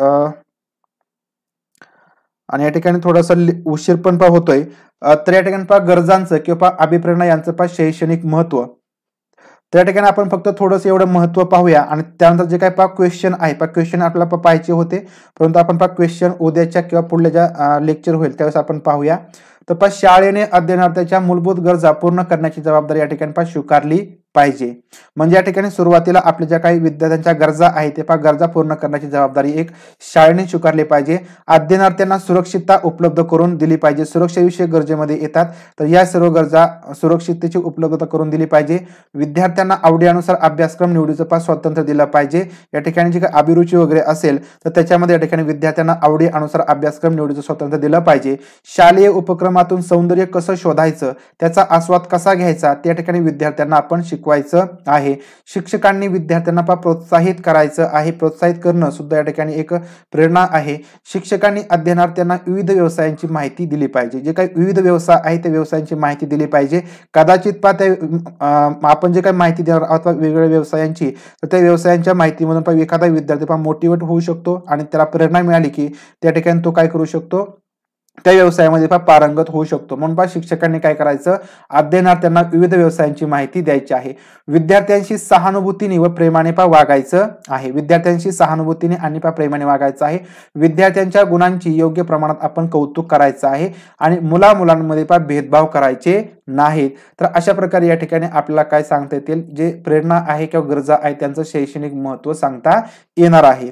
तर अशा प्रकारे या ठिकाणी आपण जो काय प्रेरणा हा घटक होता या ठिकाणी अध्ययनावरती परिणाम करणारा घटक. तर प्रेरणेमुळे अध्ययनावरती चांगलाही परिणाम होतो, वाईटही परिणाम होतो. एखादा जो विद्यार्थी आहे तो जर या ठिकाणी सरासरीमध्ये असेल आणि त्याला जर कोणत्या ठिकाणी चांगल्या प्रकारची प्रेरणा मिळाली तर तो त्या ठिकाणी टॉप करू शकतो, UPSC मध्ये टॉप येऊ शकतो. अशा प्रकारची उदाहरणं आपण समाजामध्ये किंवा ज्या काही परीक्षा वगैरे होतात त्याच्यामध्ये आपण पाहतो. त्याच्यामुळे जी प्रेरणा आहे प्रेरणा योग्य ठिकाणी जर योग्य व्यक्तीकडून मिळत असेल किंवा योग्य वेळी ती मिळाली तर या ठिकाणी आपलं जे काही ध्येय आहे त्या विद्यार्थ्याचं ध्येय त्याला गाठण्यामध्ये मदत होत असते.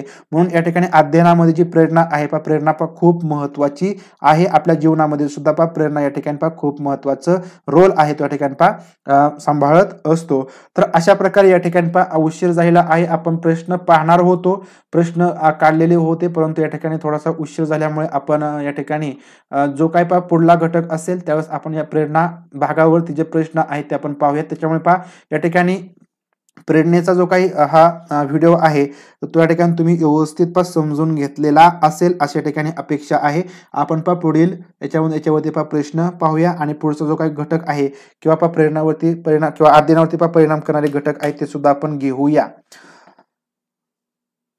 तर ठीक आहे. या ठिकाणी सर्वांनी लाईक करून जायचं आहे, सर्वांनी लाईक करून जायचं आहे आणि त्यानंतर झोपायचं आहे. 299 लाईक आहेत. ओके, ठीक आहे. सर्वांना गुड नाईट. भेटूया आपण उद्याच या ठिकाणी. उद्याच आपण कदाचित या ठिकाणी जो पुढचा टॉपिक आहे तर तो आपण घेऊया. ठीक आहे. सर्वांना गुड नाईट.